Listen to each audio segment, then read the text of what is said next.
निभाए रहना बेटा आप, है ना। Conic section, conic section, conic section का मतलब होता है सांकव परिच्छेद। और इस सांकव परिच्छेद के अंदर मेनली जो टॉपिक आते हैं वो वैसे 3 टॉपिक ही हुआ करते हैं, अदरवाइज हम कई बार सर्किल को इंक्लूड कर भी लेते हैं, कई बार इंक्लूड नहीं करते। पहले हम बात करेंगे पैराबोला, फिर उसके बाद में जो हम बात करेंगे वो एलिप्स की बात करेंगे, दीर्घवृत्त की, और फिर उसके बाद में जो बात करेंगे वो करेंगे हाइपरबोला की। पेन, कॉपी, दिल दिमाग सब साथ में लेके बैठना, जो मैं लिखा रहा हूँ जो भी बोर्ड पर लिखा जाए आपको साथ साथ में नोट करते हुए चलना है। तीनों टॉपिकों से 2 या 3 क्वेश्चन तो हमेशा फिक्स रहते ही हैं, कई बार ज़्यादा भी क्वेश्चन आ जाते हैं, तो साहब यहाँ से कई बार ज़्यादा क्वेश्चन आ जाते हैं तो प्रॉब्लम फेस करनी होती है। इसके जो क्वेश्चंस होते हैं उनका लेवल बहुत easy plus easy to moderate होता है, इजी टू मॉडरेट लेवल का क्वेश्चन। इसमें से हार्ड क्वेश्चन कोनिक सेक्शन से नहीं बनेगा आपका, इजी टू मॉडरेट लेवल का बनेगा। अच्छा, कोनिक सेक्शन क्या होता है, जैसे मान लो कि साहब हमारे पास एक कोई भी एक एक्सिस है ना, एक लाइन है, और इस लाइन के अलोंग हमने क्या कर लिया, एक लाइन हमने और मान ली है, तिरछी लाइन हमने मान ली है। और इस तिरछी लाइन को यदि हम इस लाइन को, इस तिरछी लाइन को अगर ये जो लाइन है उसके रेस्पेक्ट में यहाँ पे क्लोज करके इसको बांध दिया जाए, यहाँ पर बीच में बांध दिया जाए और इस तरीके से इसको घुमाने की कोशिश करेंगे, तो ऐसे केस के अंदर हमारे पास इसमें एक 2 कोण बनते हैं, है ना। 2 टाइप के कोण बनते हैं, और एक कोण जो होता है, आधा कोण तो हमारा ऊपर बनता है और आधा कोण हमारा नीचे बनता है। यहाँ पर एक हमारा कोण बन जाता है, यहाँ पर हमारा कोण बन जाता है नीचे। इसको बोलते हैं अपर नेपी और इसको बोलते हैं लोअर नेपी बोलते हैं। ये जो हमारे पास है इसको हम बोलते हैं एक्सिस बोलते हैं, कोनिक सेक्शन की इसको एक्स बोलते हैं। और ये जो लाइन होती है जो इस पूरे कोनिक सेक्शन को बनाती है उसको बोलते हैं जनरेटर। ठीक है, इसमें से एक क्वेश्चन बन सकता है, वही मैं बताने की कोशिश कर रहा हूँ।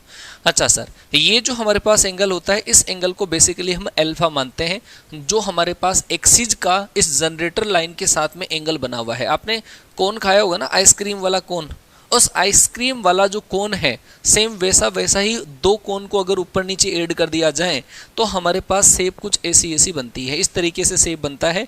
अच्छा, इस कोनिक सेक्शन को यदि एक दूसरे प्लेन से कहीं से कट कर दिया जाए, अलग अलग एंगल पे यदि कट किया जाए तो हमारे पास ये सारी शेप बनती है। जैसे ये हमारे पास कोन है, इसकी अपर नेपी है और इसकी अपर नेपी को यदि हम ऐसा कर दें, ये तो है हमारे पास अल्फा एंगल, यदि हम इसको ऐसा करें कि यहाँ से एक प्लेन से इसको कट कर दिया जाए, एक प्लेन को, और प्लेन का जो एंगल बनता है इस एक्सिस के साथ में वो एंगल है साहब हमारा बीटा।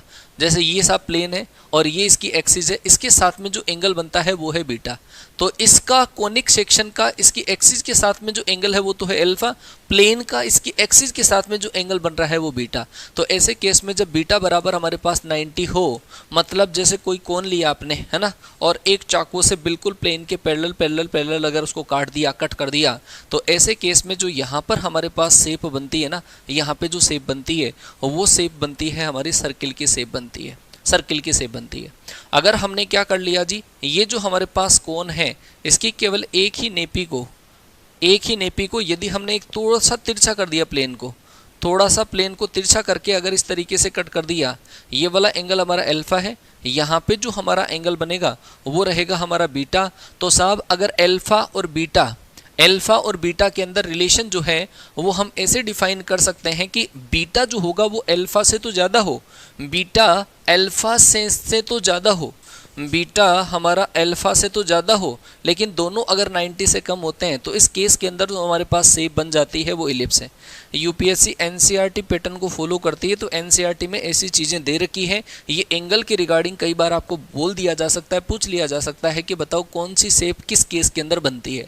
तो दूसरी शेप बीटा जो है वो अगर हमारा अल्फा से ज़्यादा हो, 90 से दोनों कम हो, तो ऐसे केस में शेप हमारी बन जाती है इलिप्स बन जाती है। मान लो कि साहब हमारे पास ऐसा कोई शेप हो, ऐसी कोई शेप हो, ऊपर वाली जो नेपी है और नीचे वाली जो नेपी है, अगर अल्फा और बीटा को यदि हम बराबर कर दें, अल्फा और बीटा को यदि बराबर कर दें, ये अपर नेपी है और ये हमारे पास एंगल जो है वो है अल्फा है, और यदि हम प्लेन को इस तरीके से इसको कट किया जाए, इस तरीके से इसको कट किया जाए, ऐसे कोई प्लेन से यदि हम कट करें ऐसा, और ये जो हमारे पास एंगल बन रहा है वो है हमारा बीटा।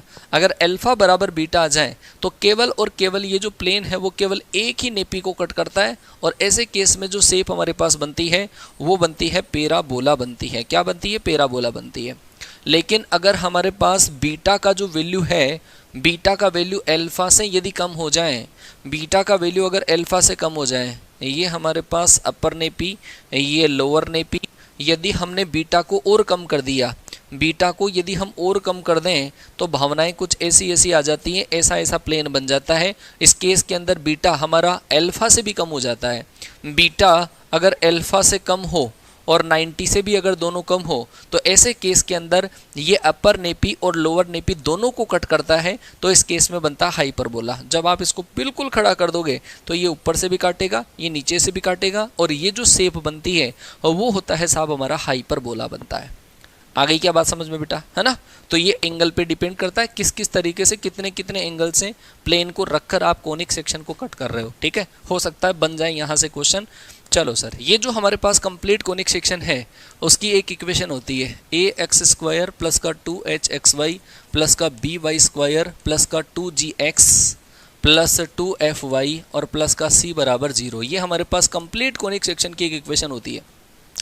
ये जो इक्वेशन है, जैसे हमने बताया कि हम एक प्लेन को अपर नेपी लोअर नेपी को जिस तरीके से हम कट कर रहे हैं उसी तरीके से ये जो कंडीशन है हमारे पास, ये कंडीशन अलग अलग कंडीशन के अंदर अलग अलग कोनिक सेक्शन को रिप्रेजेंट करती है। और रिप्रेजेंट करने के लिए इसके अंदर सबसे पहले हम निकालते हैं डेल, और डेल की जो वैल्यू होती है वो होती है ए एच जी, यहाँ पर एच जी, यहाँ पर बी, यहाँ पर एफ, यहाँ पर एफ, यहाँ पर सी। आ गई क्या बात समझ में, ये हम निकालते हैं इससे डेल। अच्छा, डेल की जो वैल्यू है, डेल का जो वैल्यू है अगर वो 0 के बराबर यदि आ जाए, इस डिटर्मिनेंट का वैल्यू अगर 0 आ जाए तो ये जो हमारी इक्वेशन होगी वो एक पेयर ऑफ स्ट्रेट लाइन को डिनोट करेगी, पेयर ऑफ स्ट्रेट लाइन को डिनोट करेगी। मतलब हम बोल सकते हैं सरल रेखा युग्म को निरूपित करेगी, सरल रेखा युग्म को निरूपित करने वाली हमारे पास ये इक्वेशन रहेगी। लेकिन अगर इस कंडीशन के अंदर डेल नॉट इक्वल टू 0 हुआ, डेल नॉट इक्वल टू 0 हुआ तो उस केस के अंदर ये जो इक्वेशन है वो पैराबोला, हाइपरबोला, इलिप्स, सर्किल सबको डिनोट करती है। उनके अंदर से सबसे पहली कंडीशन है यदि a बराबर तो b हो गया और h बराबर यदि 0 आ गया तो ऐसे केस के अंदर ये जो इक्वेशन होगी सेम इक्वेशन वो सर्किल को डिनोट कर जाएगी। दूसरा, यदि h² माइनस AB 0 के बराबर आ जाए तो यही जो इक्वेशन होगी वो हमारी पैराबोला को डिनोट कर जाएगी। अगर ऐसा हो हमारे पास कि h² माइनस AB अगर 0 से कम आ गया, नेगेटिव आ गया, तो ऐसे केस के अंदर यही जो इक्वेशन होगी इलिप्स को डिनोट कर जाएगी, दीर्घवृत्त को प्रदर्शित करेगी। और अगर ऐसा हो कि h² माइनस AB ये हमारा 0 से बड़ा हो तो यही जो इक्वेशन होगी हमारी हाइपरबोला को प्रदर्शित कर जाएगी। कंडीशन नंबर 5, अगर h² माइनस AB अगर हमारा 0 से बड़ा हो और या फिर a प्लस बी बराबर यदि 0 हो तो ऐसे केस के अंदर यही जो इक्वेशन है वो हमारी रेक्टेंगुलर हाइपरबोला को डिनोट कर जाएगी, रेक्टेंगुलर हाइपरबोला को डिनोट कर जाएगी, आयताकार अतिपरवलय को डिनोट कर जाएगी। आगे क्या बात समझ में बेटा, है ना। आपको केवल और केवल इस इक्वेशन के अंदर ए बी सी एच का वैल्यू देखना है और फिर देखना है कि कौन सी इक्वेशन किसको डिनोट करने वाली होगी। चलो साहब, मैं एक क्वेश्चन लिखता हूँ आपको और आप बताना कि ये किसको डिनोट करेगा। 2x² माइनस का 3y² प्लस का होगा हमारा 2x प्लस का 4y और माइनस का 9 बराबर है मान लो कि 0। ये हमारे पास एक इक्वेशन है। आपको ये बताना है कि ये इक्वेशन किसको डिनोट करने वाली इक्वेशन बनेगी। फटाफट से बता दो किसको डिनोट करने वाली इक्वेशन बनेगी। दूसरा एक और क्वेश्चन लिख रहा हूँ मैं, ये दे रखा है 3x² माइनस का 6xy प्लस का y² माइनस का 2x माइनस का 3y और प्लस का 10 बराबर 0 है। आपको बताना है कि ये इक्वेशन किसको डिनोट करेगी।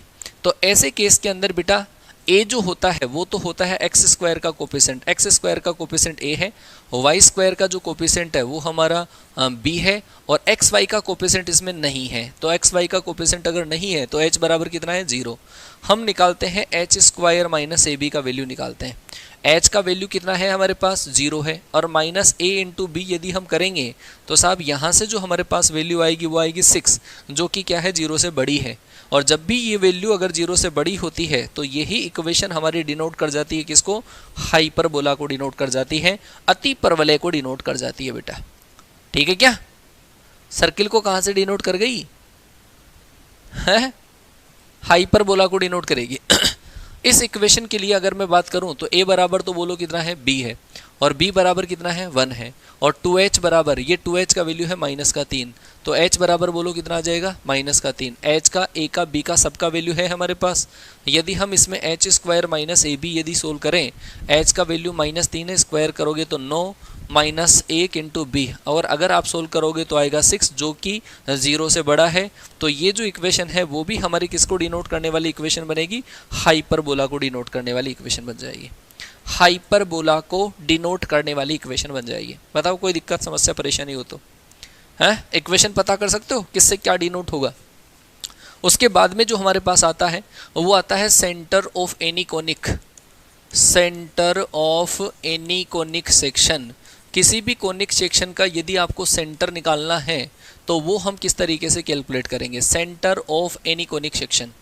तो बेटा हर कोनिक सेक्शन जो होता है उसकी इक्वेशन ये होती है ax स्क्वायर प्लस का 2hxy प्लस का by स्क्वायर प्लस का 2gx प्लस 2fy और प्लस का c। ये हमारे पास एक इक्वेशन है। इस इक्वेशन को हमने f के बराबर कंसिडर कर लिया। ये हमारे पास इक्वेशन नहीं है, एक एक्सप्रेशन है, ये मान के चलो। और इस एक्सप्रेशन को हमने मान लिया कि सर ये एक्सप्रेशन जो है हमारा f के बराबर है।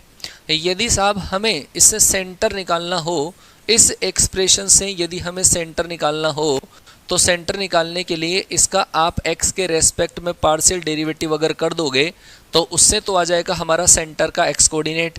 इस एक्सप्रेशन का आप पार्शियल डेरिवेटिव y के रेस्पेक्ट में करके उसको 0 के बराबर कर दोगे तो हमारे पास सेंटर का y कोऑर्डिनेट आ जाएगा। हाँ जी बताओ, यहाँ तक की बात समझ में आ गई? अरे कुछ नहीं है, इसके अंदर केवल और केवल आपको एक इक्वेशन दे रखी होगी 2x स्क्वायर माइनस का 3y स्क्वायर प्लस का 4x माइनस का 3y प्लस 8 बराबर 0। मान लो कि ये हमारे पास एक इक्वेशन है और हमसे पूछ लिया कि बताओ ये इसका सेंटर कितना होगा, ये क्या बनेगा क्या नहीं बनेगा उससे कोई मतलब नहीं है, आपको डायरेक्ट सेंटर इसका निकालना है। जब भी हम इसका सेंटर निकालना चाहें, इसका सेंटर निकालना चाहें तो क्या करोगे, एक बार तो हम इसका x के रेस्पेक्ट में पार्शियल डेरिवेटिव कर देंगे, del f upon del x करेंगे। अगर हम इसका x के रेस्पेक्ट में पार्शियल डेरिवेटिव करें तो ये तो आ जाएगा हमारा 4x और प्लस का बोलो कितना आएगा 4 बराबर बोलो 0। तो यहाँ से x बराबर कितना आएगा -1 आ जाएगा, x बराबर -1। एक बार हम इसका करेंगे f का y के रेस्पेक्ट में पार्शियल डेरिवेटिव करेंगे और y के रेस्पेक्ट में यदि हम पार्शियल डेरिवेटिव करें तो ये तो 0 हो जाएगा और यहाँ से आ जाएगा हमारा -6y -3 बराबर बोलो कितना 0। तो यहाँ से y बराबर बोलो कितना आएगा -1/2 आ जाएगा। तो ऐसे केस के अंदर हमारे पास ये जो शेप बनेगी उस शेप का सेंटर जो होगा वो कितना आ जाएगा -1, -1/2। बेटा जब भी हम x के रेस्पेक्ट में पार्शियल डेरिवेटिव करते हैं तो उस कंडीशन में y हमेशा कांस्टेंट होता है। हम x के रेस्पेक्ट में पार्शियल डेरिवेटिव कर रहे हैं, y कांस्टेंट रहेगा तो कांस्टेंट का डेरिवेटिव 0, इसका 0, इसका 0। केवल x का कर रहे हैं तो x का ही होगा, y वाले को देखना ही नहीं है। और अगर y के रेस्पेक्ट में करेंगे तो y वाली टर्म का ही करेंगे, बाकी को भूल जाओ, इसका कर दो और इसका कर दो, खत्म कहानी। अच्छा सर ये तो हुआ हमारे पास एक इक्वेशन। एक और नमूना देता हूँ जिसमें x और y वाली टर्म एक साथ हो। जैसे दे रखा है 2x स्क्वायर माइनस का 6xy और प्लस दे रखा है 3y स्क्वायर माइनस का 2x प्लस का 4y है और माइनस का 10 बराबर 0। मान लो कि ऐसी कोई इक्वेशन है, ठीक है। इस इक्वेशन का सेंटर कैलकुलेट करके आप मुझे बता सकते हो क्या कि इसका सेंटर कितना होगा? क्लास साहब प्यार झूठा ही सही आज तो, क्या बात है, गदर 2 का नाम चला नहीं है, प्रूफ कर दिया तुमने गदर 2 को। चलो साहब हर एक बच्चा एक बार दिल से, आपके लिए इतनी मेहनत हो रही है, मेरा गला थोड़ा सा ख़राब है लेकिन फिर भी अगर मैं आप लोगों के लिए एक मैराथन क्लास, क्योंकि हमारा कमिटमेंट था कि आपका सिलेबस हम पूरा करवा के रहेंगे, है ना, संडे तक 10 अगस्त के लिए बोला था, लेकिन कुछ एक्स्ट्रा टॉपिक्स पढ़ाने की वजह से वो सिलेबस आपका 2-3 दिन पीछे हो गया है ना। तो अगर आप इस क्लास को थोड़ा सा दिल से पसंद करते हो तो क्लास को बेटा शेयर करिए अपने दोस्तों के साथ में, अपने व्हाट्सअप ग्रुप के अंदर, जो व्हाट्सअप स्टेटस है आपका वहाँ पे शेयर करिए, और जिस ग्रुप में, टेलीग्राम ग्रुप, व्हाट्सअप ग्रुप में आप जुड़े हुए हैं वहाँ पे इस क्लास का लिंक पहुँचाइए, ठीक है जल्दी से। तो साहब हमें क्या करना है, इसका सेंटर कैलकुलेट करना है। अच्छा इसका सेंटर कैलकुलेट करने के लिए आप क्या करोगे जी, सेंटर कैलकुलेट करने के लिए x के रेस्पेक्ट में पार्शियल डेरिवेटिव करेंगे। इसका करोगे तो कितना आएगा 4x, x के रेस्पेक्ट में करोगे तो केवल x का होगा, माइनस का 6y कांस्टेंट रहेगा, y का 0 हो जाएगा, इसका करोगे तो माइनस का 2 बराबर 0। ये हुआ x के रेस्पेक्ट में। 2 का अगर आप डिवाइड करोगे तो 2x माइनस का 3y माइनस 1 बराबर 0 होगा। ये है हमारे पास पहली इक्वेशन। 2x माइनस का 3y और -1 इक्वल टू 0, ये है x के रेस्पेक्ट में पार्शियल डेरिवेटिव। अगर मैं y के रेस्पेक्ट में करूं तो y के रेस्पेक्ट में इसका 0 होगा, y के रेस्पेक्ट में करोगे तो केवल y का होगा, तो माइनस का 6x यहाँ से बचेगा। y के रेस्पेक्ट में करोगे तो प्लस का 6y आएगा, इसका 0 और इसका कितना होगा 4 बराबर कितना 0। आप इसमें डिवाइड कर दो, किसका 2 का डिवाइड कर दो, 2 का डिवाइड करोगे तो माइनस का 3x प्लस का 3y और प्लस का 2 बराबर बोलो कितना। ये है हमारे पास दूसरी इक्वेशन। ठीक है सर, आप क्या कर लीजिए, इन दोनों को प्लस कर दो। इन दोनों को जैसे ही आप प्लस करोगे y से y कैंसिल, तो माइनस का x प्लस का 1 बराबर बोलो कितना 0, तो x बराबर बोलो कितना आ जाएगा 1 आ जाएगा। x बराबर जैसे ही आप 1 इसके अंदर रखोगे तो y बराबर हमारे पास कितना आएगा, y बराबर आएगा हमारा 1/3 आ जाएगा। x बराबर 1 रखा हमने, 2 माइनस 1 1 आ जाएगा, तो y बराबर 1/3 आ जाएगा। ये हमारे पास सेंटर आ जाएगा, 1,1/3 आ जाएगा, 1,1/3। आ गई क्या बेटा बात समझ में? हाँ,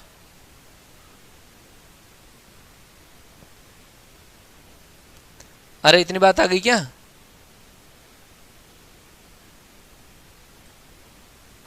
समझ में आ गई इतनी बात?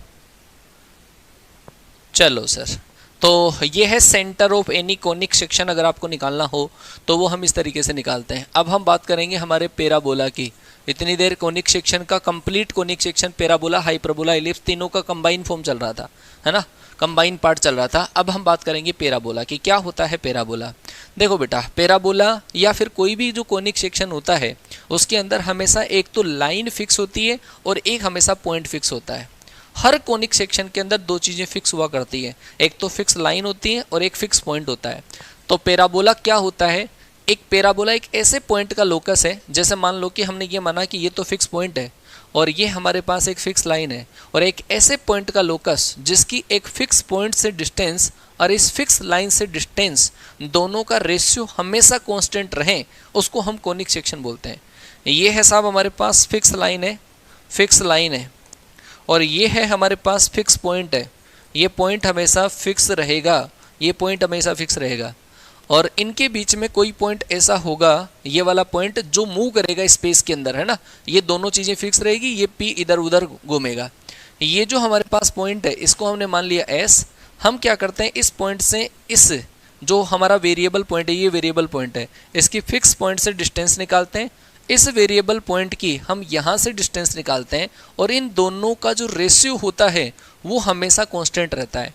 मतलब यदि हम बोलें तो P S upon P M ये हमेशा एक कांस्टेंट रेशियो रहता है, कांस्टेंट रहता है। और इस कांस्टेंट रेशियो को हम बोलते हैं इसेंट्रिसिटी, उत्केंद्रता बोलते हैं। ई का मतलब है उत्केंद्रता, उत्केंद्रता। ठीक है जी, ई का मतलब उत्केंद्रता, इंग्लिश में बोले तो इसेंट्रिसिटी, इसेंट्रिसिटी। फिर से सुन लेना, एक ऐसे पॉइंट का लोकस, एक ऐसा पॉइंट जिसकी एक फिक्स पॉइंट से डिस्टेंस और एक फिक्स लाइन से परपेंडिकुलर डिस्टेंस, ये वाली दूरी, ये वाली दूरी, इन दोनों का अनुपात यदि हमेशा कांस्टेंट रहे तो उस कांस्टेंट रेशियो को हम बोलते हैं इसेंट्रिसिटी, उत्केंद्रता बोलते हैं। यदि ये कांस्टेंट रेशियो हमारा 1 के बराबर आ जाए, और 1 के बराबर यदि आएगा तो क्या आएगा, पी एस बराबर बोलो क्या आएगा, पी एम आएगा।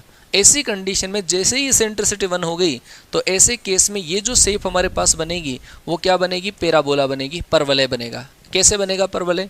जैसे साहब ये पॉइंट स्पेस में कहीं पर भी जाएगा, उसकी इस फिक्स पॉइंट से डिस्टेंस और इस लाइन से डिस्टेंस वो दोनों हमेशा बराबर रहेंगे, ये दोनों डिस्टेंस हमेशा बराबर रहेगी। ये पॉइंट यहाँ पर आ गया, ये वाली दूरी और ये वाली दूरी हमेशा बराबर रहेगी, है ना। तो ऐसे पॉइंट का लोकस, लोकस का मतलब बिंदु पद, इन सारे पॉइंटों को यदि हम मैच करते हैं, इन सारे पॉइंटों को मैच करते हैं तो हमारे पास कुछ एक ऐसी शेप बन जाती है, और ऐसी जो शेप होती है उसी को हम क्या बोलते हैं, परवलय बोलते हैं। अच्छा सर, हर कोनिक सेक्शन में ये डेफिनेशन हमारी काम में आएगी। कई बार तो इस P S upon P M जो आता है इसेंट्रिसिटी, उसका वैल्यू 1 होगा, कई बार 0 होगा, कई बार 1 होगा, कई बार √2 होगा। तो वो अलग अलग शेप में अलग अलग शेप हमारी बनती जाएगी अलग अलग कंडीशन से। अगर जैसे ई का वैल्यू 1 हो गया तो पैराबोला बन जाता है। अगर ई का वैल्यू हमारा 1 से अगर कम हो गया, ई का वैल्यू अगर 0 हो गया, तो उस केस के अंदर हमारी जो शेप बनती है वो बन जाती है सर्किल बन जाती है। अगर ई का वैल्यू हमारा 1 से कम हो गया तो उस केस में जो हमारी शेप बन जाती है वो एलिप्स बनती है। ई का वैल्यू अगर हमारा 1 से ज़्यादा आ गया तो ऐसे केस में जो शेप बनती है वो हाइपरबोला बनता है। और ई का वैल्यू अगर √2 आ जाए तो ऐसे केस में बनता है हमारा रेक्टेंगुलर हाइपरबोला। रेक्टेंगुलर हाइपरबोला आयताकार अतिपरवलय बनता है। आगे क्या बात समझ में? ये जो क्वेश्चन है वो एनडीए के अंदर एक स्टेटमेंट टाइप का क्वेश्चन आ चुका है। एनडीए प्रीवियस ईयर क्वेश्चन में स्टेटमेंट टाइप का क्वेश्चन, ई का वैल्यू 1 से कम हो तो क्या इलिप्स बनेगा, ई का वैल्यू 1 से ज़्यादा हो तो क्या हाइपरबोला बनेगा, ई का वैल्यू 0 हो तो क्या सर्किल बनेगा। ऐसा यहाँ से क्वेश्चन पूछा जा चुका है, केवल इसेंट्रिसिटी से क्वेश्चन पूछा जा चुका है। क्लियर है क्या? तो बेटा हमेशा ध्यान रखना, एक ऐसे पॉइंट का लोकस जिसकी एक फिक्स पॉइंट से डिस्टेंस और एक फिक्स लाइन से परपेंडिकुलर डिस्टेंस, इस पॉइंट से इस रेखा पे लंबवत दूरी खींचेंगे अपन, है ना, और वो लंबवत दूरी इस पॉइंट की इससे डायरेक्ट डिस्टेंस अगर बराबर हो तो ऐसे केस में जो शेप हमारी बनती है वो क्या बनता है, परवलय। अच्छा सर, इस परवलय के बारे में हम बहुत सारी खोजबीन करेंगे, क्या क्या चीज़ें इस पैराबोला के अंदर होती है वो ज़रा समझने की कोशिश करते हैं, जिसको हम बोलते हैं टर्मिनोलॉजी। क्या क्या टर्म्स हम इस पैराबोला में यूज करते हैं। मैक्सिमम जो चीज़ें हैं ना वो कोनिक सेक्शन के अंदर ऑलमोस्ट सेम सी रहती है, ठीक है, ऑलमोस्ट सेम सी रहेगी, बहुत सारी चीज़ें रहेगी, टर्म्स सेम सी रहेगी। तो जो हमने पैराबोला बनाया उस पैराबोला के लिए हमने ये कहा था कि सर पैराबोला के अंदर एक तो हमारे पास फिक्स लाइन हुआ करती है और इस पैराबोला के अंदर एक हमारा फिक्स पॉइंट हुआ करता है। क्लियर हो गई बात? और ऐसे केस में इस पैराबोला की जो शेप हमारे पास बनती है वो पैराबोला की शेप इस तरीके से बनती है, कुछ कुछ, है ना, पैराबोला की शेप कुछ इस तरीके से बनती है। ऐसी ऐसी शेप इस पैराबोला की बनेगी। सुनना ध्यान से, ये जो पॉइंट था ना हमारा, ये वाला पॉइंट था एस, जो हमने फिक्स पॉइंट बोला था, ये लाइन हमने बोला था, और ये जो पॉइंट है हमारे पास पी था। तो समझना ध्यान से, ये जो पॉइंट जो डेफिनेशन के अंदर हमने बोला कि एक ऐसे पॉइंट का लोकस जिसकी फिक्स पॉइंट से डिस्टेंस और एक फिक्स लाइन से डिस्टेंस हमेशा कांस्टेंट रहे, तो उसमें पॉइंट बोला था फिक्स पॉइंट। ये जो फिक्स पॉइंट होता है उसको हम बोलते हैं जी फोकस। फिक्स जो पॉइंट होता है उसको क्या बोला जाता है, फोकस बोला जाता है। और फोकस को हिंदी में अगर हम लिखें तो फोकस का मतलब होता है सर नाभि। ये होती है साहब परवलय की नाभि। ये जो फिक्स लाइन होती है ये पैराबोला में नहीं है, आपके पास जो भी हम कोनिक पढ़ेंगे उन सब के अंदर यही चीज़ रहेगी। ये जो लाइन हमारी स्थिर होती है उस लाइन को हम बोलते हैं जी डायरेक्ट्रिक्स। डायरेक्ट्रिक्स, और डायरेक्ट्रिक्स का मतलब होता है सर नियता। ये नियता बनेगी, वो तो बनेगा फोकस, ये हमारे पास बनेगी नियता। और नियता के तो लंबवत रेखा जो नाभि से पास होती है, जो फोकस से तो गुजरती है और इसकी डायरेक्ट्रिक्स के परपेंडिकुलर होती है, लंबवत होती है, उस लाइन को हम बोलते हैं जी एक्सिज। इसको बोला जाता है एक्सिज। एक्सिज का मतलब होता है पैराबोला की एक्स होती है सर वो। आ गई क्या बात समझ में? अच्छा सर, ये तो हमारे पास परवलय की एक्स है, और ये परवलय की एक्स इसकी परिधि को जिस पॉइंटों पे कट करती है उस पॉइंट को हम बोलते हैं जी वर्टेक्स। क्या बोला जाता है भाई? वर्टेक्स। वर्टेक्स का मतलब होता है जी शीर्ष, इसको शीर्ष बोला जाता है। अच्छा जी, पैराबोला की सर्क्यूम्फेरेंस पर, इसकी परिधि के ऊपर कोई से भी दो पॉइंटों को मैच करने वाली जो लाइन है उस लाइन को बोला जाता है जी कोर्ड। कोर्ड इसको बोला जाएगा। कोर्ड का मतलब बोलो क्या होगा जी? जीवा होगा। पैराबोला के ऊपर कोई से भी दो पॉइंटों को मैच करने वाली जो लाइन होती है उसको कोर्ड बोला जाता है, जीवा बोला जाता है। अच्छा सर, एक ऐसी जीवा होती है जो साहब दिल के आर पार हो जाती है। दिल का मतलब क्या है जी? ये फोकस। एक ऐसी जीवा, एक ऐसी कोर्ड जो फोकस से होकर पास हो जाए और उसकी एक्सिस के परपेंडिकुलर हो। एक्स के तो लंबवत होती है और फोकस से पास होती है और एक्स द्वारा बाइसेक्टेड होती है। बाइसेक्टेड मतलब जितना पार्ट ऊपर है उतना ही पार्ट नीचे। तो ऐसी जो जीवा होती है उसको हम बोलते हैं जी लेटस रेक्टम। लेटस रेक्टम इसको बोला जाएगा। लेटस रेक्टम का हिंदी में जो मीनिंग होता है वो होता है नाभिलम, और नाभिलम को शॉर्ट के अंदर हम बोलते हैं एलआर। नाभिलम को शॉर्ट में एलआर बोला जाता है। अच्छा सर, ऐसी भी हमारे पास कुछ जीवाएं और भी हो सकती है, कुछ जीवाएं ऐसी और हो सकती है जो फोकस से तो पास नहीं होती है, जो इसकी एक्सिस के तो परपेंडिकुलर होती है और ऊपर और नीचे वाला पार्ट इसका बराबर रहता है, ये वाला पार्ट और ये वाला पार्ट बराबर है, बाइसेक्टेड होती है, एक्स द्वारा समद्विभाजित बोल सकते हैं, एक्स द्वारा समद्विभाजित और एक्स पे लंबवत जो जीवा होती है उस जीवा को हम बोलते हैं, ये जो लाइनें होती हैं उनको बोला जाता है डबल ऑर्डिनेट। क्या बोला जाता है? डबल ऑर्डिनेट बोला जाता है, मतलब द्विकोटियां इनको कहा जाता है, ये द्विकोटि होती है। आगे की बात समझ में इतनी, एक पैराबोला के रिगार्डिंग इतनी सारी टर्मिनोलॉजी हम काम में लेते हैं।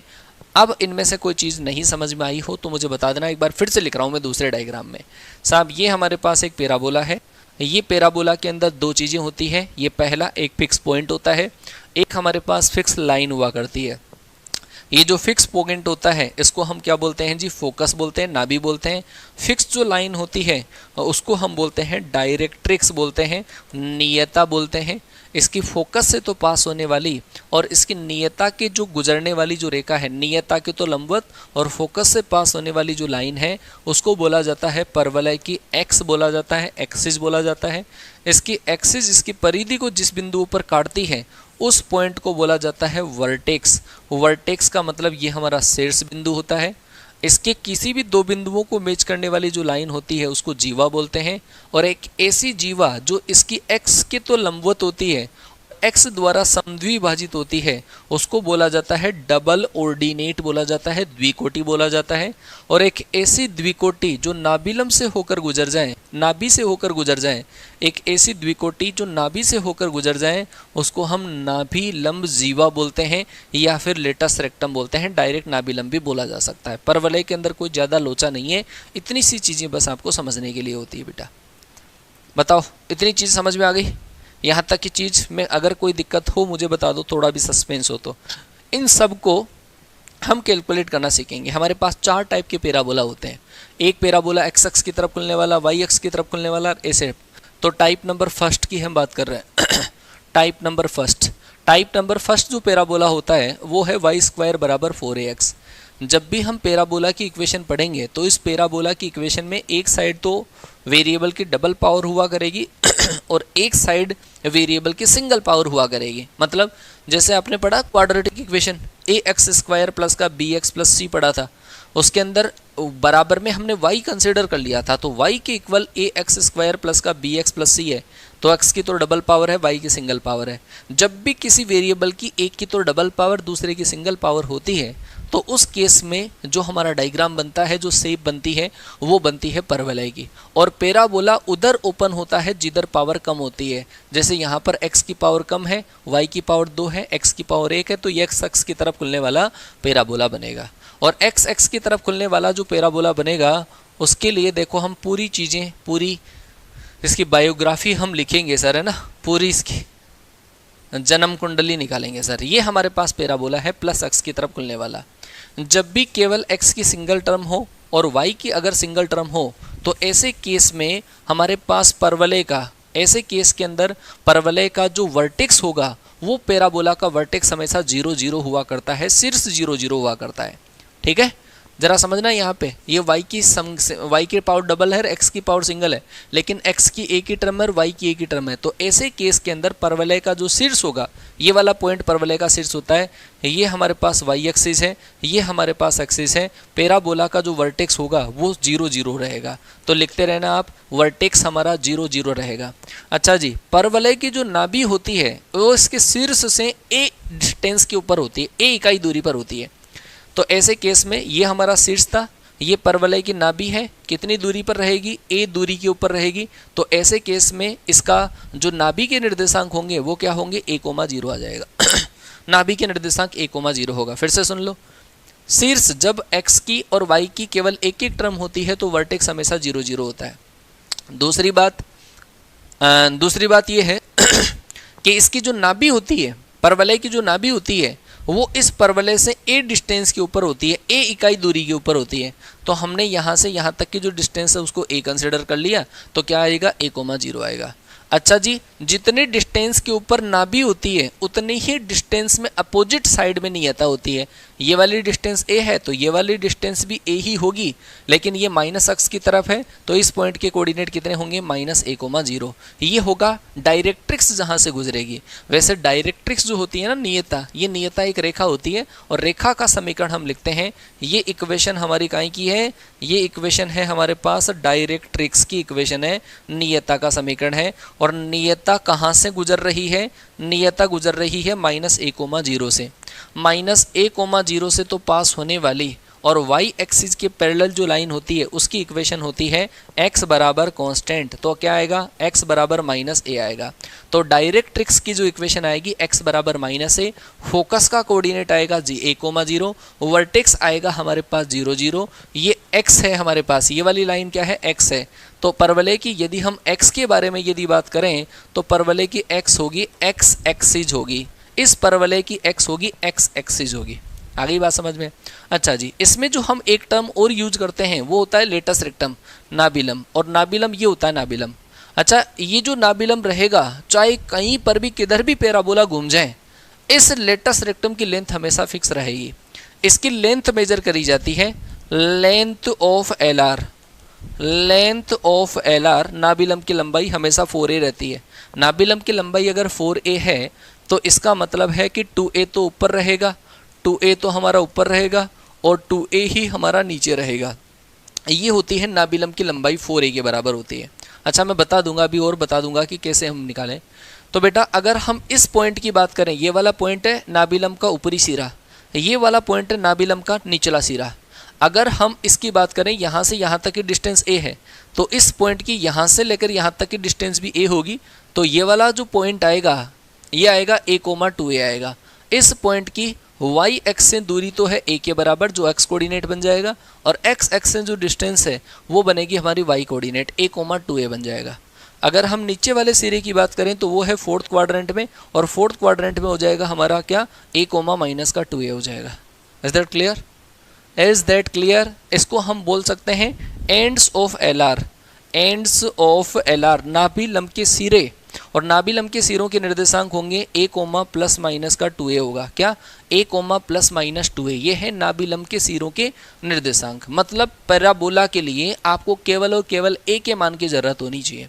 अच्छा, और इन्फॉर्मेशन आप इससे लिख लेना बेटा, जब भी हमारा लेटस रेक्टम जो होता है, नाभिलम जो होता है, वो हमेशा नियता के समांतर होता है, डायरेक्ट्रिक्स के हमेशा पैरेलल होता है, डायरेक्ट्रिक्स के हमेशा ही पैरेलल होगा। लिख लेना, एल आर नाभिलम लेटस रेक्टम वो पैरेलल होता है डायरेक्ट्रिक्स के। डायरेक्ट्रिक्स मतलब नियता, नियता के हमेशा समांतर होता है। अच्छा सर, अगर मैं आपसे ये पूछ लूँ कि distance between latus rectum and L R तो कितनी बताओगे, कमेंट करके बताओ। Distance between L R and directrix, फटाफट से बता दो मुझे कितना आएगा। नाभिलम और नियता के बीच में कितनी दूरी होगी, नाभिलम और नियता के बीच में कितनी डिस्टेंस होगी, नाभिलम और नियता के बीच में। तो साहब ये रहा हमारे पास नाभिलम, ये रहा हमारे पास नियता। तो इन दोनों के बीच में जो डिस्टेंस है, नाभिलम और नियता के बीच में जो दूरी होती है वो किसके बराबर होती है, 2a के बराबर होती है, 2a होती है नाभिलम और नियता के बीच में दूरी। आ गई क्या बात समझ में। अच्छा, अगर मैं ये कह दूं कि ये जो नाभिलम है, इस नाभिलम के सिरों को, अच्छा यहाँ पर ये शीर्ष के ऊपर जो स्पर्श रेखा खींची है वो भी समांतर रहेगी, ध्यान रखना। नाभिलम, नियता और इसके शीर्ष पर स्पर्श रेखा, ये शीर्ष के ऊपर स्पर्श रेखा, ये तीनों भी आपस में समांतर होते हैं। वर्टेक्स के ऊपर टेंजेंट भी आपस में पैरेलल होते हैं। अगर मैं आपको ये कहूँ कि ये वाला जो पॉइंट है वो ओ है, ये वाला पॉइंट ए है, ये वाला पॉइंट अगर बी है, तो इस ओ ए बी ट्राइंगल का एरिया क्या होगा, O A B, area of triangle O A B. जल्दी से बता दो, area of triangle O A B. तो क्या बता सकते हो आप, जल्दी बोलो। Area of triangle O A B, जल्दी बोलो, area of triangle O A B, जल्दी से। Area of triangle O A B, इस ट्राइंगल का एरिया बताना यार, इस ट्राइंगल का एरिया। तो इस ट्राइंगल के अंदर यहाँ से लेकर यहाँ तक ये तो हो जाएगा ट्राइंगल का बेस, यहाँ से यहाँ तक क्या हो जाएगी, हाइट। तो ऐसे केस के अंदर इसका एरिया अगर आप निकालोगे half into base into height, तो एरिया कितना आ जाएगा, 2a स्क्वायर आ जाएगा। Area of triangle O A B equal to होगा 2a स्क्वायर होगा। ठीक है बेटा, आगे क्या बात समझ में, पाई ए भी नहीं होगा, वो इलिप्स में हुआ करता है इलिप्स में हुआ करता है वो। यहाँ तक की बात समझ में आ गई। तो पैराबोला के रिगार्डिंग अगर आपको देखो सबके अंदर जो काम में आ रहा है वो कौन सा आ रहा है, ए। अगर आपको ए की वैल्यू पता चल गई तो आप सब कुछ इसकी पूरी जन्म कुंडली निकाल सकते हो परवलय में, ठीक है ना। और बाकी की चीज़ें जैसे मान लो कि ये जो पैराबोला है वो इधर से इधर ओपन हो गया, केवल और केवल कोऑर्डिनेट का साइन चेंज होगा और इक्वेशन चेंज होगी। बाकी लेंथ जो होती है, जैसे लेटस रेक्टम की लेंथ वो कभी भी चेंज नहीं होती है, ये हमेशा फिक्स रहती है। हाँ जी, अगर हमारे पास दूसरे टाइप का जो पैराबोला है वो है वाई स्क्वायर बराबर माइनस का ए एक्स होगा, वाई स्क्वायर बराबर -4ax। ये किधर ओपन होगा बताओ, y की डबल पावर है, x की सिंगल पावर है, तो किधर ओपन होगा, माइनस है ना, x के साथ में माइनस, मतलब -x की तरफ ओपन होने वाला परवलय बनेगा। -x की तरफ ओपन होने वाला जो परवलय बनेगा वो हमारा ऐसा ऐसा परवलय बनेगा। और ऐसे ऐसे पैराबोला के लिए हम ऐसी ऐसी जानकारी आपको देंगे साहब, ये परवलय होगा। हमने बार बार आपको कहा कि वर्टेक्स हर केस के अंदर हमारा 0 0 रहेगा जब तक कि x और y की सिंगल सिंगल टर्म्स हमारी आती रहेगी। और नाभि जो है वो हमेशा शीर्ष से ए डिस्टेंस के ऊपर हुआ करती है, लेकिन यहाँ से लेकर ये नाभि रहेगी तो नाभि जो है वो ए डिस्टेंस के ऊपर आएगी, लेकिन ये -x की तरफ आ गई। तो ऐसे केस के अंदर फोकस के जो कोऑर्डिनेट होंगे वो होंगे हमारे पास -a,0। फोकस नाभि के निर्देशांक होंगे -a,0। अच्छा, जितनी डिस्टेंस फोकस की होती है उतनी ही जो डिस्टेंस है वर्टेक्स की वो कहीं से होती है, वो होती है हमारे पास डायरेक्ट्रिक्स से होती है, नियता से होती है।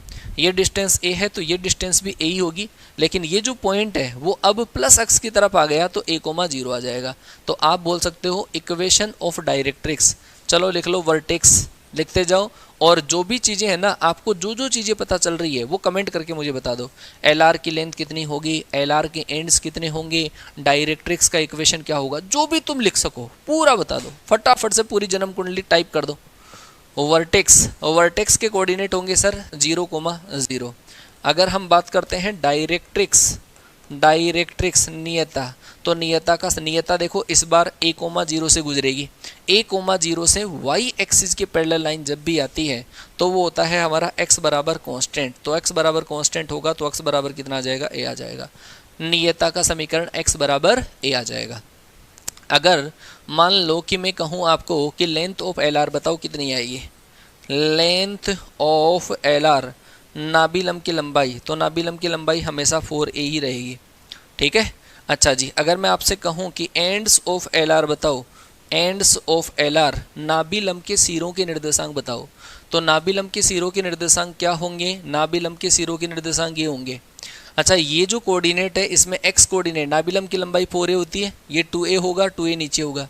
अगर आप इस पॉइंट के कोऑर्डिनेट लिखोगे तो x कोऑर्डिनेट तो -x की तरफ है तो माइनस का होगा, y कोऑर्डिनेट ऊपर की तरफ है तो प्लस का होगा, ये नीचे की तरफ है, ये -x की तरफ है तो x कोऑर्डिनेट माइनस का, और नीचे की तरफ है तो y कोऑर्डिनेट माइनस का। ये हो जाएगा हमारा एंड्स ऑफ LR हो जाएगा, ठीक है बेटा, नियता का समीकरण। अच्छा जी, अगर मैं आपसे ये पूछ लूँ कि इक्वेशन ऑफ LR बताओ तो क्या बताओगे आप, इक्वेशन ऑफ LR नाभि लंब का समीकरण यदि मैं पूछ लूँ, नाभि लंब का समीकरण आपसे पूछ लिया जाए, नाभि लंबी क्या है, x के लंबवती रेखा है, लेकिन वो कहाँ से गुजर रही है वो बताओ।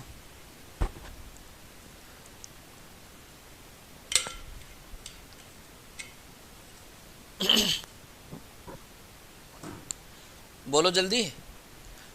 इक्वेशन ऑफ LR मतलब अगर मैं इसको पूरा आगे बढ़ा दूँ तो इस लाइन की इक्वेशन क्या होगी, ये लाइन कहाँ से गुजर रही है, -a,0 से। किस एक्सिस के पैरेलल है, y एक्सिस के पैरेलल है। तो y एक्सिस की जो पैरेलल लाइन होती है उसकी इक्वेशन होती है x बराबर कांस्टेंट, और कांस्टेंट की वैल्यू कितनी है, -a।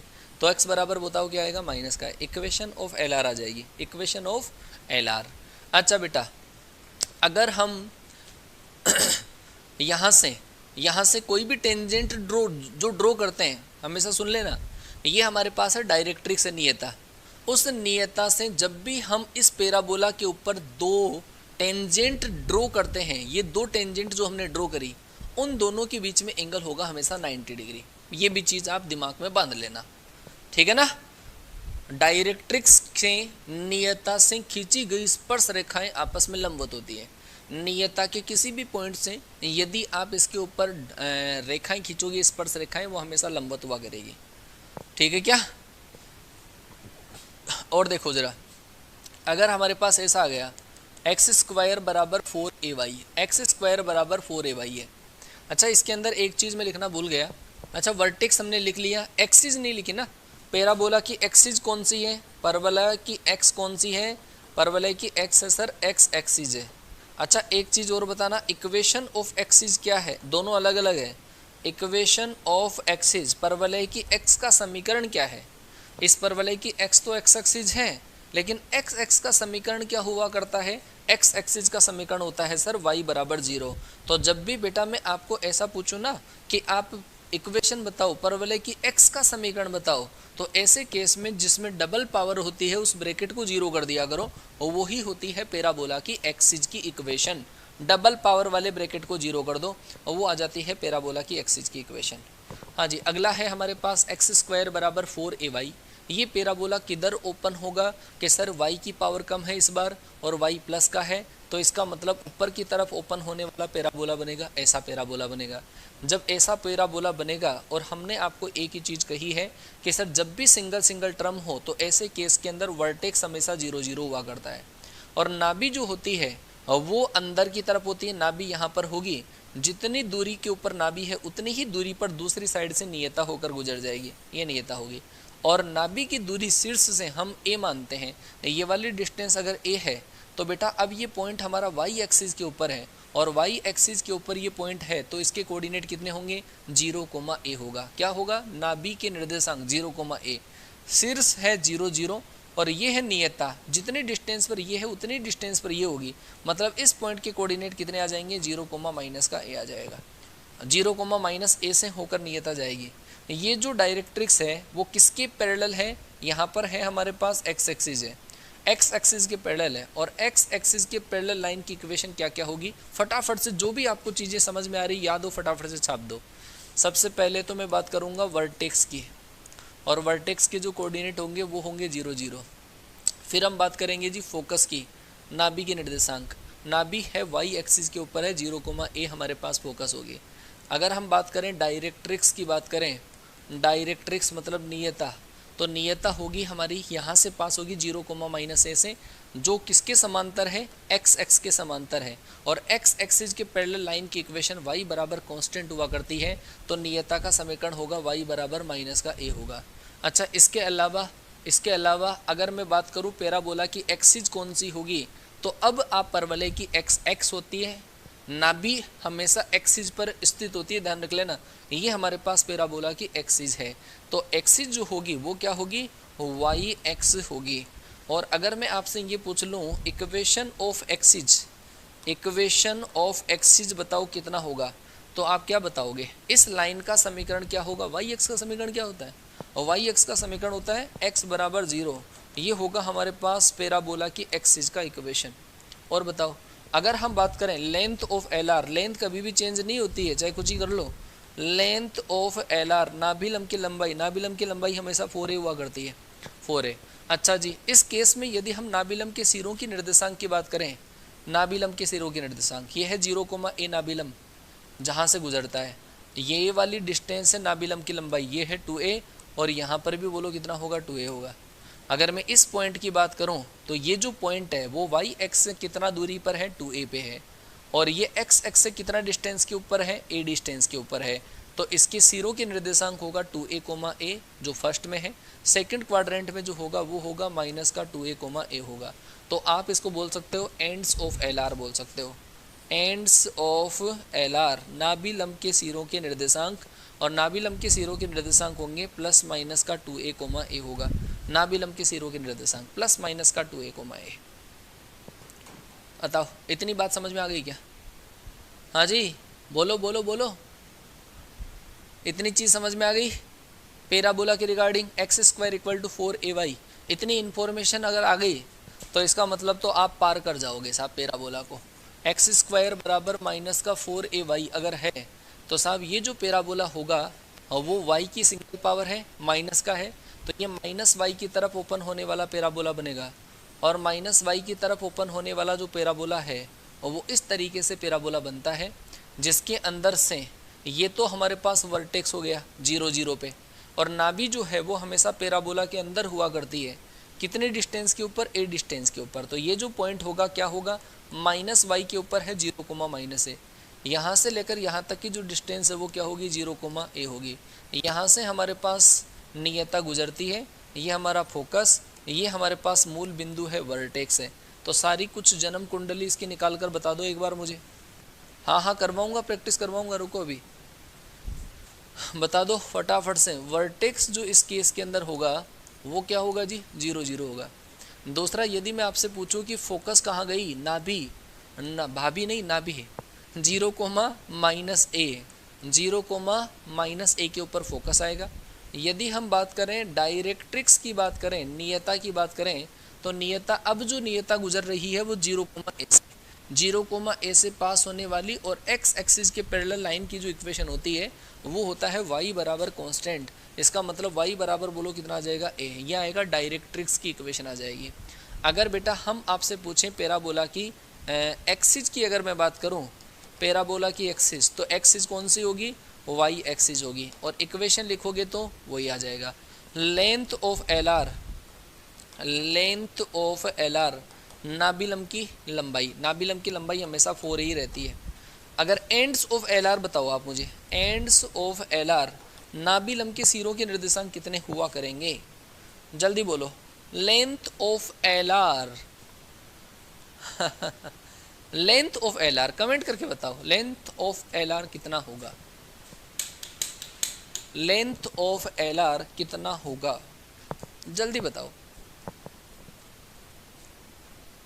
वॉइस नहीं आ रही है अच्छे से मतलब तुम्हें कोई ना कोई तो इश्यू जरूरी रहता है।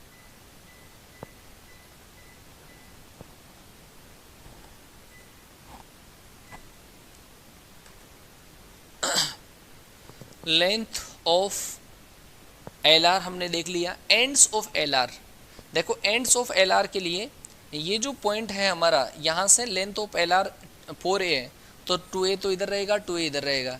तो इस पॉइंट के कोऑर्डिनेट कितने होंगे? यहाँ से यहाँ तक की जो डिस्टेंस है वो होगा पॉइंट का, यहाँ से यहाँ तक की डिस्टेंस होगा पॉइंट का x कोऑर्डिनेट, और y कोऑर्डिनेट होगा यहाँ से यहाँ तक की डिस्टेंस। ये अगर a है तो ये भी कितना होगा? a होगा। तो 2a, a ये वाला जो पॉइंट होगा, अच्छा ये देखो कौन से क्वाड्रेंट में? फोर्थ में है। फोर्थ में है तो y माइनस का, ये थर्ड क्वाड्रेंट में है तो दोनों के दोनों ही माइनस के। ये हमारे पास आ जाएंगे एंड्स ऑफ एल आर। ठीक है, चलो सर अब हम बात करते हैं, देखो कैसे हम इसकी इक्वेशन को कैलकुलेट करें। जैसे बेटा आपको दे रखा है 3y² बराबर आपको दे रखा है 8x दे रखा है। 3y² बराबर 8x, ये पैराबोला है। किधर ओपन होगा, क्या फोकस होगा, सारी चीज़ें जन्म कुंडली निकाल देते हैं। और अगर इसका डायग्राम आपको बनाना आ जाए तो सबसे बेस्ट अप्रोच है। बेटा देखो y² का कोफिशिएंट 1 होना चाहिए, तो y² का कोफिशिएंट अगर आप 1 करोगे तो ये आ जाएगा हमारा 8/3 × x आ जाएगा। y की डबल पावर x की सिंगल पावर किधर ओपन होगा? प्लस x की तरफ ओपन होगा। और प्लस x की तरफ ओपन होने वाला जो पैराबोला है वो पैराबोला हमारा ऐसा बनेगा। केवल और आपको एक ही मान की ज़रूरत है, एक ही वैल्यू की ज़रूरत है। केवल a का मान अगर आपको मिल गया, ठीक है ना, a का वैल्यू अगर आपको मिल गया तो आप कर दोगे आराम से क्वेश्चन को। ये जो वैल्यू होता है x की सिंगल पावर का जो कोफिशिएंट होता है x की सिंगल पावर के मल्टीपल में, वो 4a के बराबर होता है। तो 4a बराबर है हमारा 8/3। यहाँ से a अगर आप निकालोगे तो a का वैल्यू कितना आएगा? 2/3 आएगा। 4a बराबर है 8/3, तो a का वैल्यू कितना आ जाएगा? 2/3। आप मुझे बता दो फोकस के कोऑर्डिनेट कितने होंगे, फटाफट से बता दो। फोकस के कोऑर्डिनेट कितने होंगे? लेंथ ऑफ एल आर कितना होगा? जितनी भी बातें आप जानते हो ना उतनी सारी लिख दो। लेंथ ऑफ एल आर कितना होगा, या डायरेक्ट्रिक्स की इक्वेशन कितनी होगी? डायरेक्ट्रिक्स मतलब नियता का जो समीकरण होगा और वो हमारा कितना होगा? या फिर हमसे ऐसा पूछा जाए लेंथ ऑफ एल आर या वर्टेक्स कितना होगा? Vertex equation of L are कितना होगा? एंड्स ऑफ एल आर कितना होगा? केवल ए का वैल्यू रखना है, जो फर्स्ट वाली पोजीशन थी उसके अंदर ए का वैल्यू रखना है। फटाफट से छाप दो।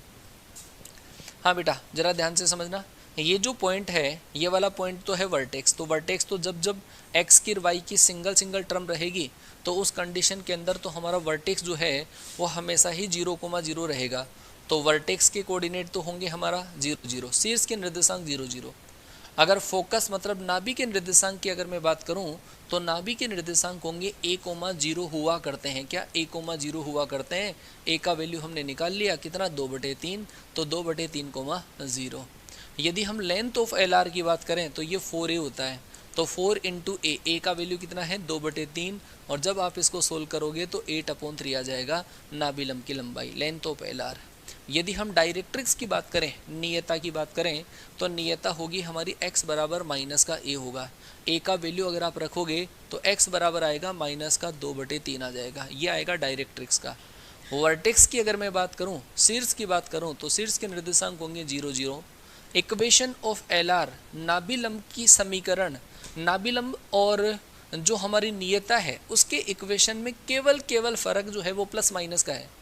अगर जैसे हमारे पास है डायरेक्ट्रिक्स की जो इक्वेशन में माइनस आ रहा है तो एल आर की इक्वेशन में प्लस आएगा, ठीक है ना। तो ये आ जाएगा हमारा x बराबर length, equation of L are वो होगा x बराबर 2/3। एंड्स ऑफ एल आर, नाभि लंब के सिरों के निर्देशांक, नाभि लंब के सिरों के निर्देशांक क्या होंगे, ये वाला पॉइंट हम a,0 मानते हैं। तो यहाँ से यहाँ तक की डिस्टेंस कितनी है a, तो यहाँ से यहाँ तक की डिस्टेंस कितनी होगी a। नाभि लंब की लंबाई 4a होती है तो 2a ऊपर रहेगा 2a नीचे रहेगा। तो इस पॉइंट के कोऑर्डिनेट कितने होंगे a,2a होंगे, और इस पॉइंट के कोऑर्डिनेट कितने होंगे a,-2a होगा। आ गई क्या बात समझ में। Ends of L R, ends of L are होगा हमारा a,+-2a। a का वैल्यू कितना है बेटा आपके पास, a का वैल्यू 2/3 है, तो ये आ जाएगा 2/3 और +-4/3 हमारे पास राइट आंसर आएगा। 2/3 और +-4/3। इसके अलावा और कुछ चाहिए आपको, बताओ।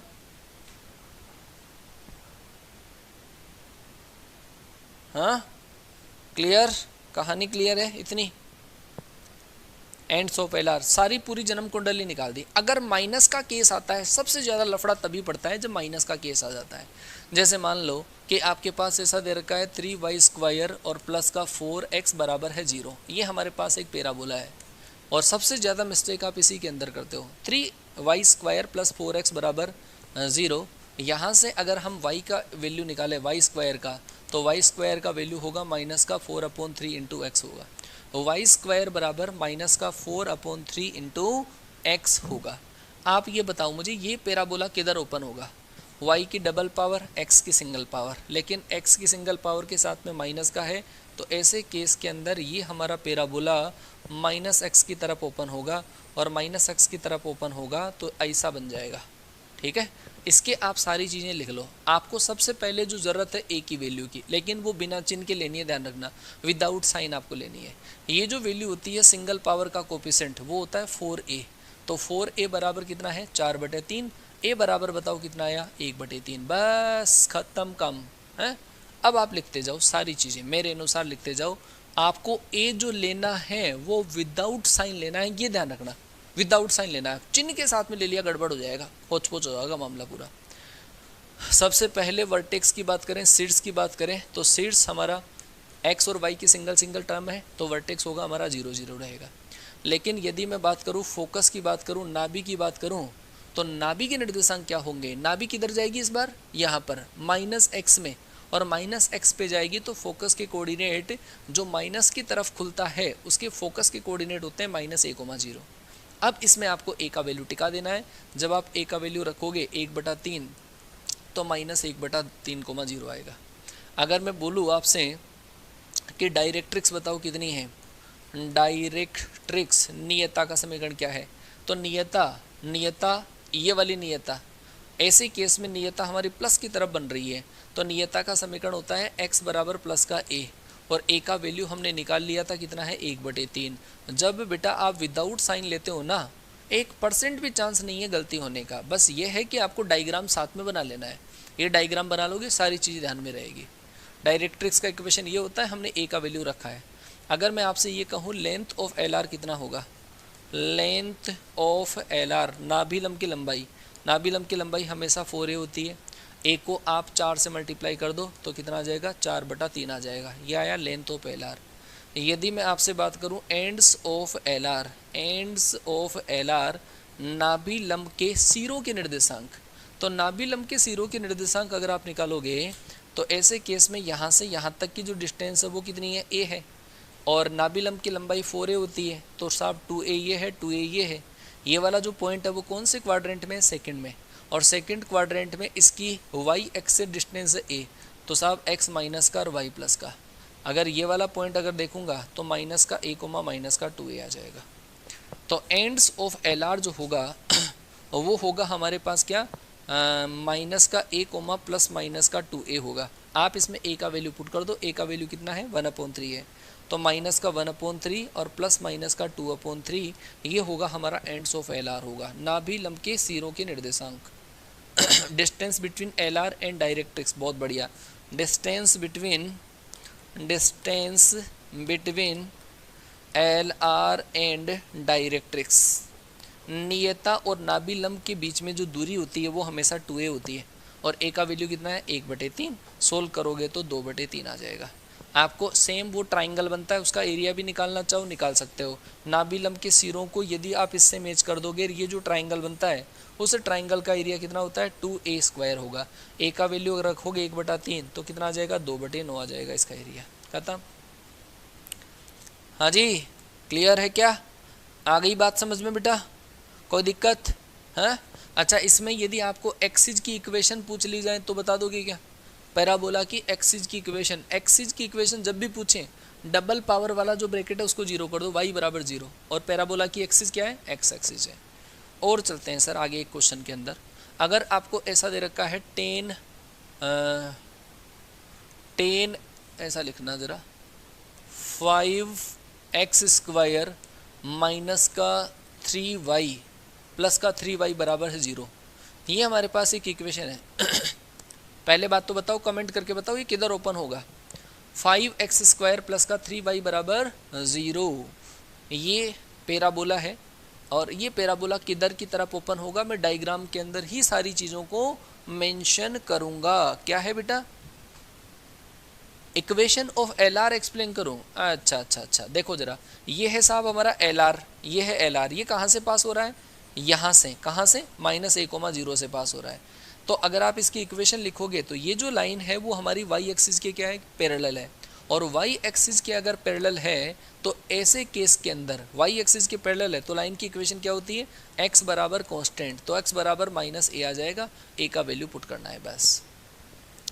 तो ये जो पैराबोला है हमारा किधर की तरफ ओपन होगा, फटाफट से बता दो, बता।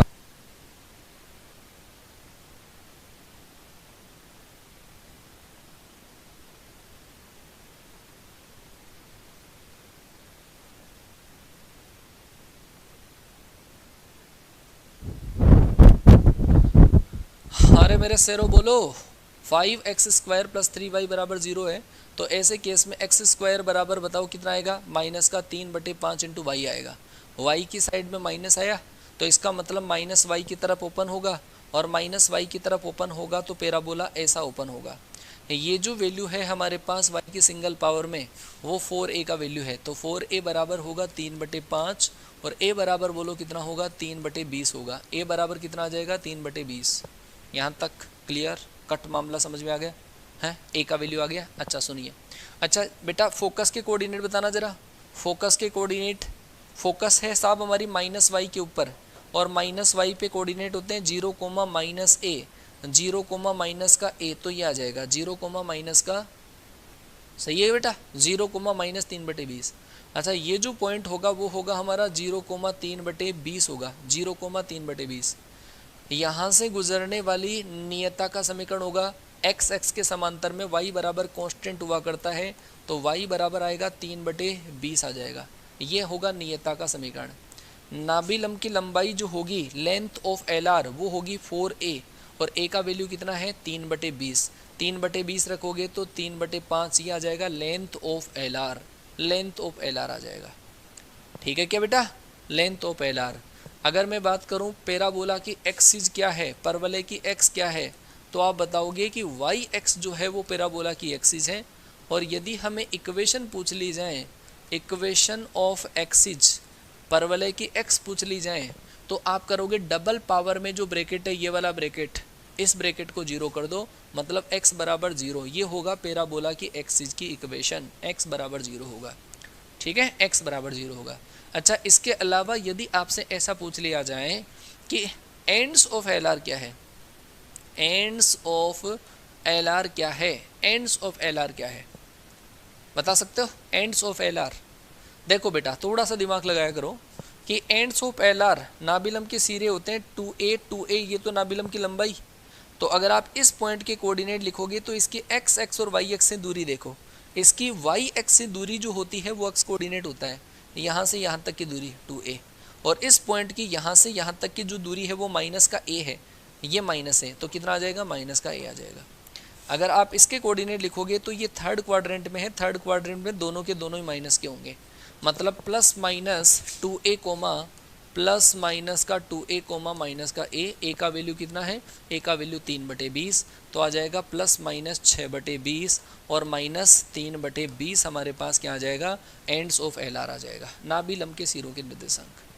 आ गए बेटा समझ में? बताओ। ठीक है, अगर मैं थोड़ा सा सवाल को घुमा के दे दूं तो क्या तुम जवाब दे दोगे? अगर मैं कहूं कि एक हमारे पास परवलय है सर, और उस परवलय का जो शीर्ष है वो तो है 0,0 है, और उसकी जो फोकस है वो दे रखी है 0,-4 पे, तो आप मुझे इक्वेशन बता सकते हो क्या? परवलय का समीकरण बता सकते हो कितना आएगा, कैसे आएगा परवलय का समीकरण? 0,0 परवलय का शीर्ष है और फोकस के कोऑर्डिनेट है 0,-4, परवलय की समीकरण क्या होगी बताओ जल्दी से। बेटा 0,0 वर्टेक्स है, फोकस 0, ये कहाँ पर है? माइनस वाई पे। पहले डायग्राम बनाओ, देखो आप डायग्राम बनाओगे तो ये वाला जो पॉइंट है वो क्या हुआ करता है? 0,0 है। 0,-4 कहाँ है? यहाँ पर। तो सर ये बता रखा है हमें कि ये फोकस है, और अगर ये फोकस है, ये शीर्ष है, तो फोकस हमेशा पैराबोला के अंदर हुआ करती है, फोकस हमेशा पैराबोला के अंदर हुआ करती है। अच्छा जी, इस पॉइंट के कोऑर्डिनेट है 0, है। हम वास्तव में क्या मानते हैं कि ये नीचे की तरफ अगर खुल रहा है, ये परवलय नीचे की तरफ खुल रहा है, तो समीकरण होगा x² बराबर -4ay होगा, x² इक्वल टू -4ay होगा। हमें किसकी ज़रूरत है? केवल a के मान की। तो बेटा ज़रा देखो, इस पॉइंट के जो कोऑर्डिनेट हुआ करते हैं वो वास्तव में 0, -a हुआ करते हैं, तो माइनस का a इक्वल टू 4 है, तो a बराबर कितना आ जाएगा? 4। a का वैल्यू यदि हम 4 रखेंगे तो इक्वेशन आ जाएगी x² बराबर -16y आ जाएगा, x² बराबर -16y। क्लियर है बेटा? चलो जी, दूसरा बताना। एक और मैं आपको क्वेश्चन दे रहा हूँ।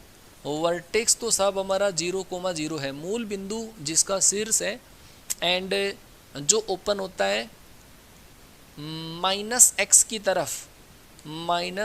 की तरफ ओपनिंग है, -x की तरफ खुलने वाला, जिसमें डिस्टेंस बिटवीन डायरेक्ट्रिक्स, जिसकी नियता डायरेक्ट्रिक्स एंड एल आर बराबर यदि 5 है, तो बताओ उसकी इक्वेशन कितनी होगी? क्या इक्वेशन बनेगी? एक ऐसे परवलय का समीकरण ज्ञात करो जिसका शीर्ष तो 0,0 है और वो -x की तरफ खुलता है, और जिसमें नियता और नाभिलंब के बीच की जो दूरी है वो है 5 यूनिट है। बता सकते हो? तुम्हें किसके मान की ज़रूरत है यार? a की तो चीज़ सोचो, केवल a के मान की ज़रूरत है। तो भाई शीर्ष यदि हमारा 0,0 है, -x की तरफ वो ओपन हो रहा है, -x की तरफ ओपन होगा तो ऐसा पैराबोला बनेगा, सीधी सी बात है। अच्छा जी, ऐसे केस के अंदर यदि हम आपको ये बोल दें कि नाभिलंब के सिरों के निर्देशांक कितने हैं? नाभिलंब ये रहा हमारा फोकस, ये है नाभिलंब और ये है नियता, इन दोनों के बीच में दूरी कितनी है? इन दोनों के बीच में डिस्टेंस होती है 2a। इसका मतलब 2a बराबर कितना? 5/2। 5 ये 2a के बराबर है, 2a बराबर होगा 5। a का वैल्यू हमें पता चल गया, a का वैल्यू कितना है? 5/2 है। अच्छा, -x की तरफ खुलने वाला जो परवलय है उसका इक्वेशन क्या होता है? y² बराबर -4ax, ऐसा होता है। आप इसमें केवल a का वैल्यू पुट कर दो। a का वैल्यू अगर आप 5/2 यहाँ पर पुट करोगे तो वाई स्क्वायर बराबर आएगा हमारा माइनस का 10x आ जाएगा। वाई स्क्वायर बराबर माइनस 10x, मतलब वाई स्क्वायर प्लस 10x बराबर 0। बताओ, अरे बात समझ में आ गई? Clear, clear and clear. Y square equal to minus 10x या y square plus 10x equal to 0। चलो साहब, आप मुझे एक चीज़ और बताना कि सर पेराबोला का वर्टेक्स जो है वो तो हमारा है जी 0,0। पेराबोला का वर्टेक्स हमारा 0,0 है और इस केस के अंदर एंड्स ऑफ एल आर नाभिलंब के सिरों के निर्देशांक, नाभिलंब के सिरों के निर्देशांक है हमारे पास 6,12 और 6,-12। नाभिलंब की सिरों के निर्देशांक 6,12, 6,-12 और शीर्ष 0,0। तो आपको इस केस में बताना है इक्वेशन ऑफ पेराबोला। आपको परवलय का समीकरण इस केस में बताना है, क्या बनेगा बताओ जल्दी से। परवलय का समीकरण क्या होगा जिसका शीर्ष तो है 0, 0 और ends of L are 6,12 and 6,-12 है। इक्वेशन ऑफ पेराबोला कितना होगा जल्दी बताओ। हाँ, क्या बात है भाई, बहुत बढ़िया भाई, ये बच्चा कैडेट मयंक, बहुत बढ़िया बेटा, बहुत बढ़िया। एच के फैक्ट्स, बहुत बढ़िया बेटा। अच्छा जी, तुम पहचान जाते ये पेराबोला किधर ओपन होगा। आधे बच्चों को तो ये नहीं पता चला कि पेराबोला किधर ओपन होगा। बेटा तुम ये तो देखो ये कौन कौन से क्वाड्रेंट में है। ये जो पॉइंट है, आप डायग्राम अगर इसका बनाओगे तो 0,0 तो यहाँ पे रहेगा। ये हमारा फर्स्ट क्वाड्रेंट में है यहाँ पे। ये कौन से क्वाड्रेंट में? फोर्थ क्वाड्रेंट में। जब भी फर्स्ट एंड फोर्थ क्वाड्रेंट के अंदर लेटस रेक्टम के एंड्स होते हैं वो हमेशा प्लस एक्स की तरफ खुलता है, ठीक है, प्लस एक्स की तरफ खुलेगा। तो ये जो पेराबोला होगा हमारा इधर की तरफ ओपन होगा। जब इधर की तरफ ओपन हो गया तो मतलब इक्वेशन जो बनेगी वो बनेगी वाई स्क्वायर बराबर 4ax बनेगी। ज़रूरत किसके मान की है? a के मान की। आपको पता होगा जब प्लस x की तरफ पेराबोला ओपन होता है तो इसके लेटस रेक्टम के एंड्स a,2a और a,-2a हुआ करते हैं। आप जब इससे कंपेयर करोगे तो a बराबर बोलो कितना आ जाएगा? 6 यहाँ पे रखोगे तो वाई स्क्वायर बराबर बोलो कितना आएगा? 24x आएगा। वाई स्क्वायर बराबर 24x हमारे पास इसकी इक्वेशन आ जाएगी। बताओ कोई दिक्कत, समस्या, परेशानी? हाँ, क्लियर? तो यह सब ये हमारे पास जो स्टैंडर्ड पेराबोला होता है, स्टैंडर्ड पेराबोला, उसके केस में तो हमारा ये होता है। अब दूसरा जो हमारा पेराबोला होता है उसको हम डेराइव्ड या फिर शिफ्टेड पेराबोला बोलते हैं। क्या? Derived parabola. डेराइव्ड पेराबोला और शिफ्टेड पेराबोला। शिफ्टेड पेराबोला, उसके अंदर कुछ एक जो चीज़ें हैं वो ही मोस्ट इंपॉर्टेंट है बस, है ना, शिफ्टेड पेराबोला। तो ऐसे केस के अंदर जो शिफ्टेड पेराबोला होता है, जैसे अभी तक आपने जो पढ़ा वो आपने पढ़ा वाई स्क्वायर बराबर 4ax, जबकि वास्तव में वाई स्क्वायर बराबर 4ax नहीं होता है। ये क्या होता है? ये होता है y-0 का होल स्क्वायर बराबर 4ax-0 हुआ करता है। x-0 ऐसा होता है ये। तो आपने क्या किया? इसका वर्टेक्स जो कैलकुलेट किया, शीर्ष जो आपने निकाला, तो शीर्ष के लिए इस ब्रैकेट को और इस ब्रैकेट को 0 करना होता है। आपने दोनों ब्रैकेटों को 0 किया तो मैं लिख देता हूँ x-0 बराबर 0, दूसरा y-0 बराबर 0। वास्तव में ऐसा करने से हमारे पास 0 आया था x का वैल्यू और y का वैल्यू 0 आया था। हमने जो फोकस के कोऑर्डिनेट निकाले थे वो फोकस के कोऑर्डिनेट क्या थे आपकी नज़र में? a,0 थे ना। वो वास्तव में a,0 नहीं थे। वो क्या था कि ये जो x कोऑर्डिनेट है वो इस ब्रैकेट के बराबर था, x-0 के बराबर था, और जो y कोऑर्डिनेट है वो y वाले ब्रैकेट के बराबर था, y-0 के बराबर था। तो ऐसे केस में फोकस के कोऑर्डिनेट a,0 थे, है ना। अच्छा जी, अगर हमने जो डायरेक्ट्रिक्स कैलकुलेट करी थी, नियता जो हमने कैलकुलेट करी थी डायरेक्ट्रिक्स, वो क्या थी? x बराबर -a, है ना। वो x बराबर -a नहीं थी, वास्तव में वो जो माइनस का a था ना वो हमेशा इस वाले ब्रैकेट के बराबर था, x-0 के बराबर था। उससे हमारे पास x बराबर -a आया था। तो ऐसे केस में यदि मैं चेंज कर दूं थोड़ी सी भावनाएं सवाल की, ऐसा कर दूं मैं y माइनस के का होल स्क्वायर और 4ax माइनस का h कर दूं, अगर ऐसा कर दूं मैं, तो जरा लिंक करना, इन दोनों चीज़ों को लिंक करना आप।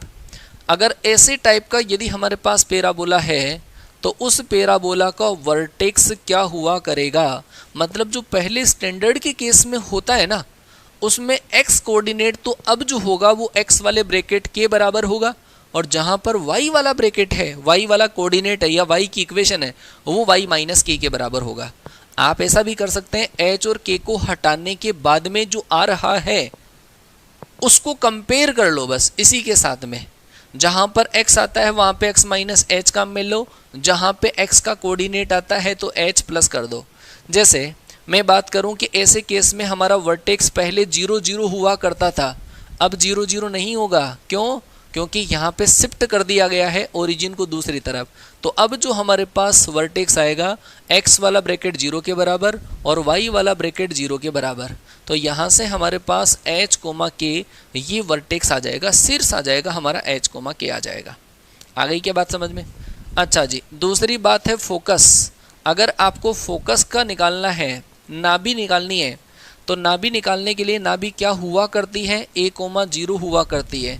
अब a,0 नहीं होगी, भूल जाओ उस भाभी को, बस सॉरी नाभि को भूल जाओ, वो a,0 अब नहीं होगी।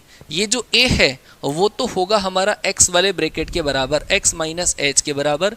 ये जो 0 होगा वो होगा y वाले ब्रैकेट के बराबर, y माइनस k के बराबर होगा। तो ऐसे केस में फोकस आ जाएगा हमारा a प्लस एच कोमा के आ जाएगा, a प्लस एच कोमा के आ जाएगा। देखो साहब कितने जाग गए बच्चे हैं भाभी का नाम लेते ही। अच्छा जी, अगर हम बोलें डायरेक्ट्रिक्स की इक्वेशन क्या होगी, नियता का समीकरण क्या होगा, तो नियता का समीकरण पहले क्या था? हाँ, नियता का समीकरण पहले था x बराबर माइनस ए, एक्स बराबर माइनस ए। अब नहीं होगा, अब x की जगह x माइनस एच काम में लेना है, तो इसका मतलब x बराबर आ जाएगा h माइनस का a आ जाएगा। ठीक है, डायरेक्ट्रिक्स। अच्छा जी बेटा, लेटस रेक्टम की लेंथ कभी भी चेंज नहीं होगी, केवल कोऑर्डिनेट और इक्वेशन ही चेंज होगी। वर्टेक्स हमने निकाल लिया, फोकस निकाल लिया, directrix. Equation of axis comment करके बताओ कितना आएगा।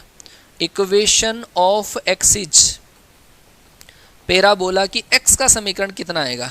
पैराबोला की भी x है, कौन सी है बताओ फटाफट से कमेंट करके। पैराबोला की एक्सिस की इक्वेशन क्या बनेगी?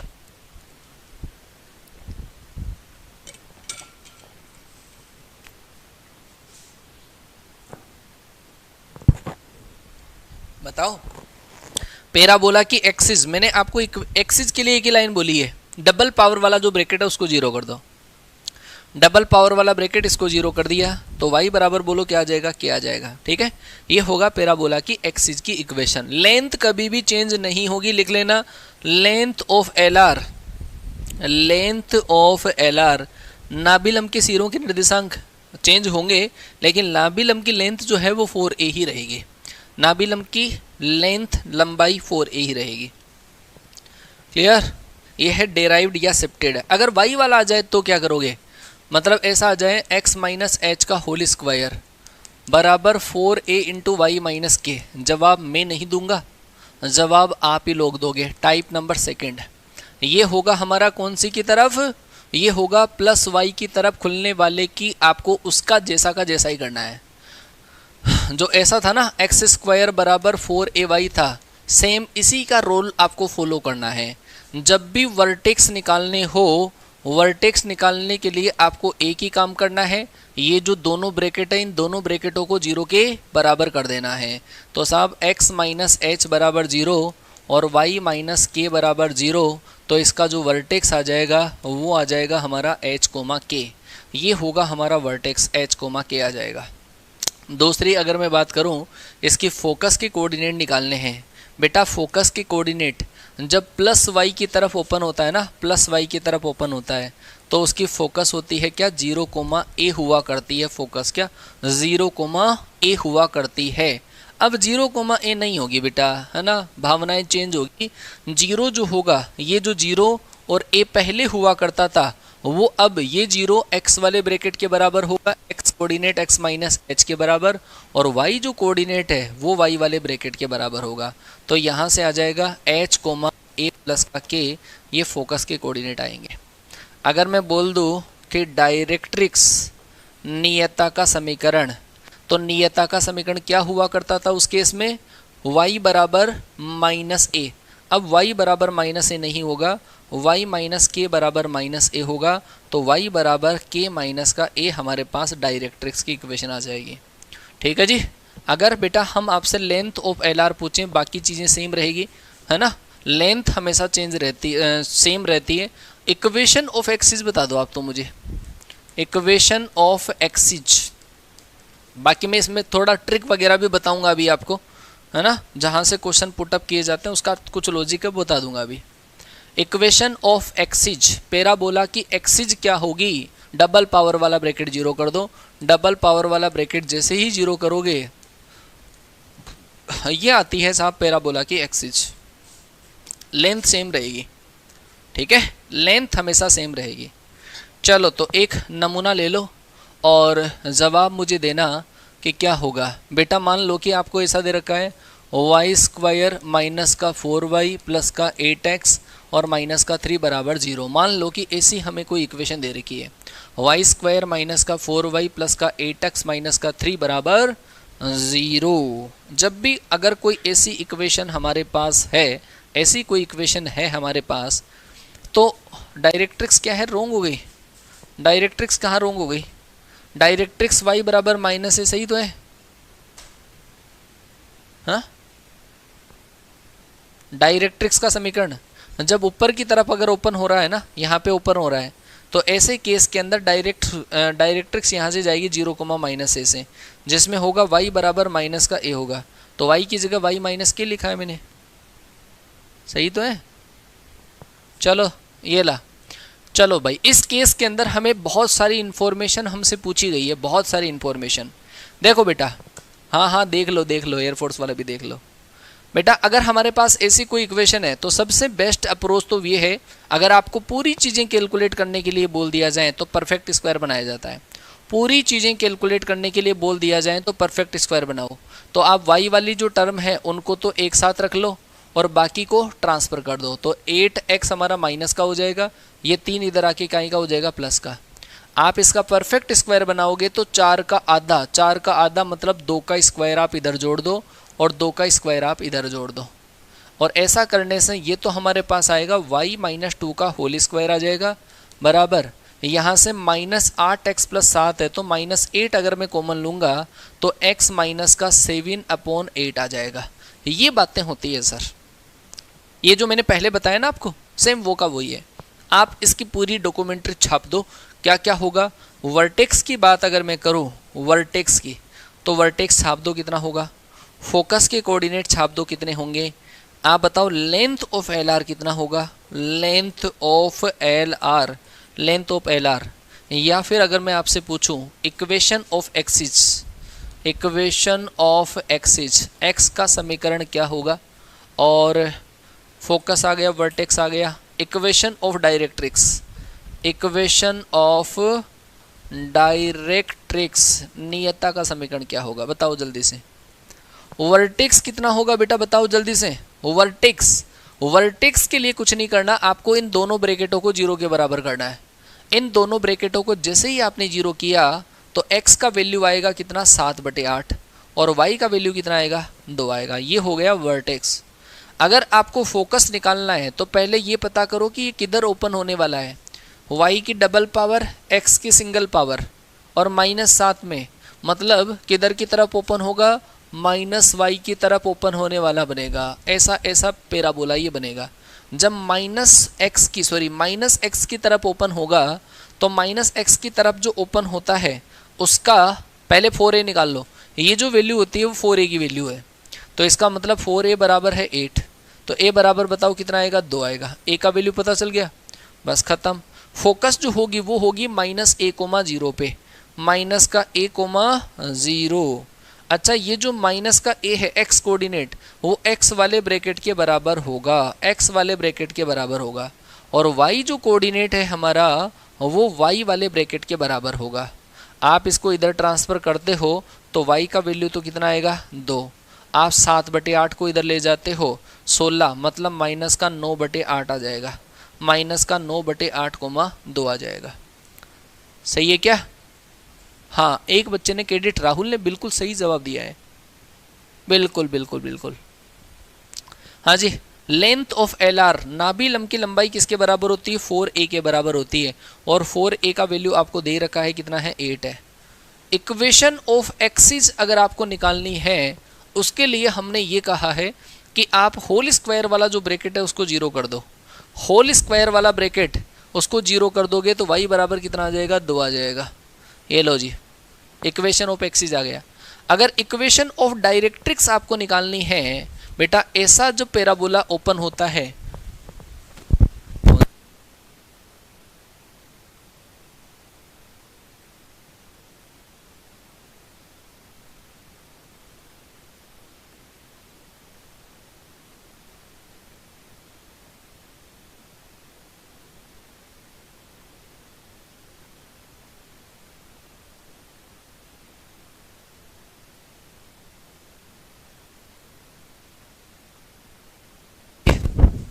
तो ये हमारे पास इक्वेशन ऑफ डायरेक्ट्रिक्स। अगर हमें डायरेक्ट्रिक्स का इक्वेशन निकालना है तो इस केस में डायरेक्ट्रिक्स तो इधर होगा और उसका इक्वेशन क्या होगा? x बराबर a हुआ करेगा। लेकिन अब नहीं, अब भावनाएं चेंज हो गई सर, चेंज हो गया साहब। अब तो तुम्हें पता है साहब, पहले तारा सिंह पाकिस्तान जाया करता था, अब तो जीते भी पाकिस्तान पहुंच गया है। हमारा हिंदुस्तान जिंदाबाद था, जिंदाबाद है, जिंदाबाद रहेगा। बताओ आंसर कितना आएगा? बोलो बोलो बोलो, जल्दी से बता दो, जल्दी से बताओ क्या आएगा answer. Equation of directrix x बराबर a, लेकिन x की जगह ये ब्रैकेट काम में आएगा, मतलब x माइनस 7/8। और a का वैल्यू कितना है? a का वैल्यू है कितना? 2 है। खत्म कहानी। तो x बराबर आएगा 16 और 7 कितना? 16 और 7 23, 23/8। पक्का? जे हुई ना बात 23/8। अरे क्लियर हो गई कहानी? क्लियर क्लियर क्लियर है? तो ये है साहब हमारे पास, लेकिन इसके अंदर एक लॉजिक है और वो 3 चीज़ों के लिए लॉजिक है, वो मैं बता दूँ आपको।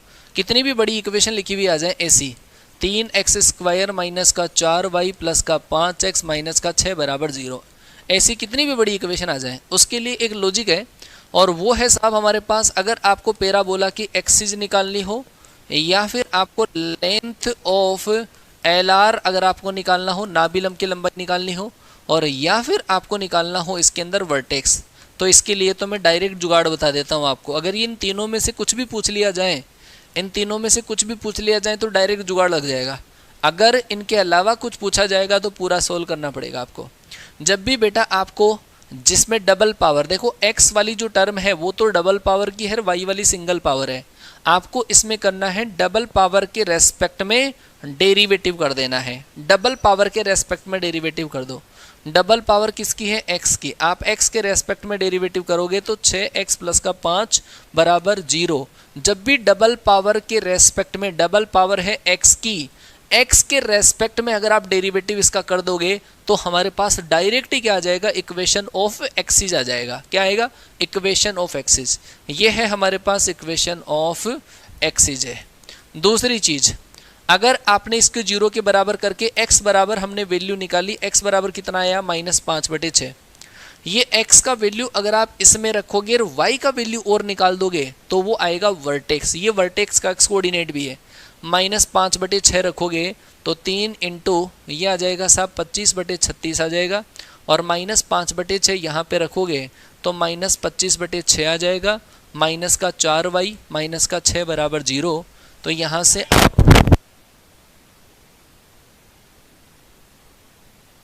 अगर आप ट्रांसफ़र करते हो तो 4y बराबर हमारे पास ये इससे कैंसिल होगा, 12 या 36, तो आ जाएगा 25/12 और -25/6 और माइनस का 6, ऐसा आ जाएगा। आप यहाँ से अगर एलसीएम लेके इसको सोल्व करते हो तो भगवान की दया से कितना आएगा? ये 25 है, ये हमारे पास 50 होगा और 12 × 72, तो इसका मतलब 25 से तो बहुत ज़्यादा हो गया भैया, ये हो जाएगा हमारा 97 माइनस का 97/12 और 4 का वो डिवाइड करना है, तो y का वैल्यू आएगा माइनस का 97/48 आ जाएगा, माइनस का 97/48। ठीक है, मतलब इसको 0 के बराबर करने से तो हमारे पास एक इक्वेशन बनती है, वो तो डायरेक्ट x का इक्वेशन आ जाएगा। यहाँ से x का वैल्यू निकालकर अगर आप इसमें पुट करोगे और y का जो वैल्यू आ रहा है वो दोनों को मिलाकर हमारे पास क्या बन जाएगा, वो बन जाएगा वर्टेक्स बन जाएगा, क्या शीर्ष के निर्देशांक बन जाएंगे, -5/6 माइनस का 97/48 बन जाएगा। आगे क्या बात समझ में, ये बना हमारा वर्टेक्स बन गया, शीर्ष बन गया।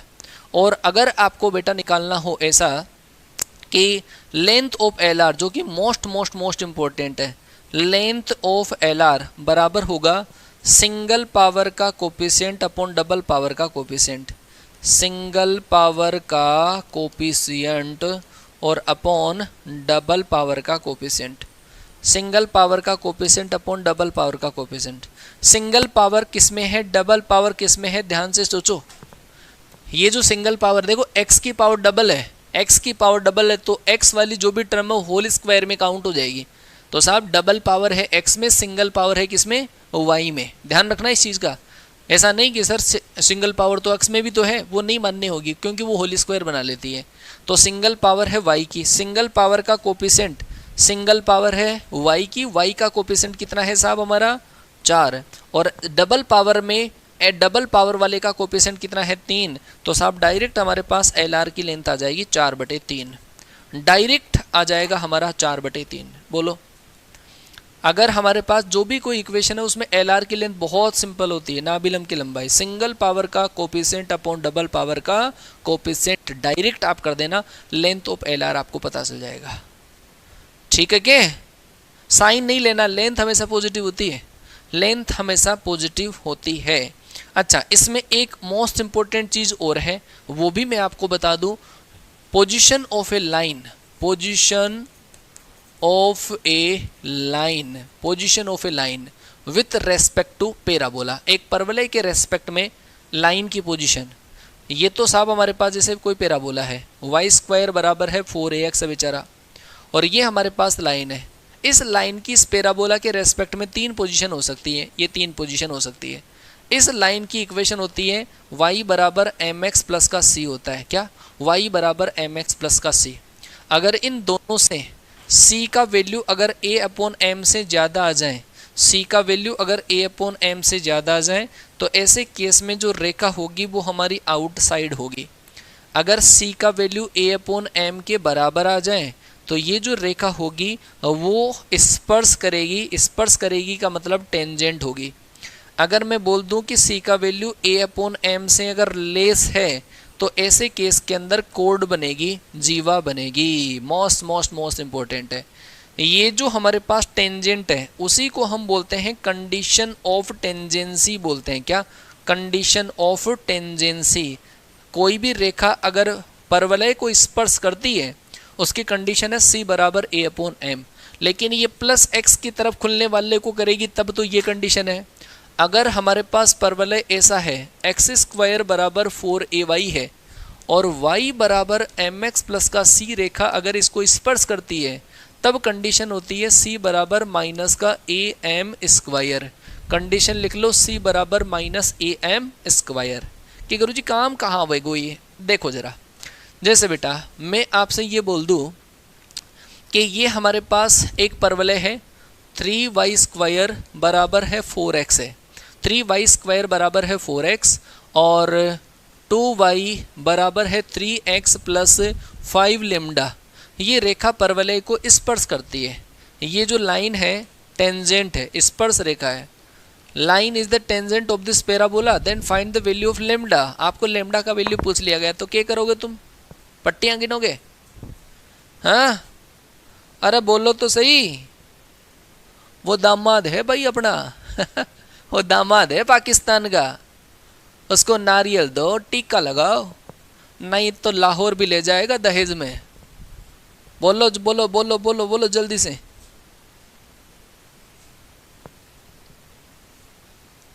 कितना आंसर आवे?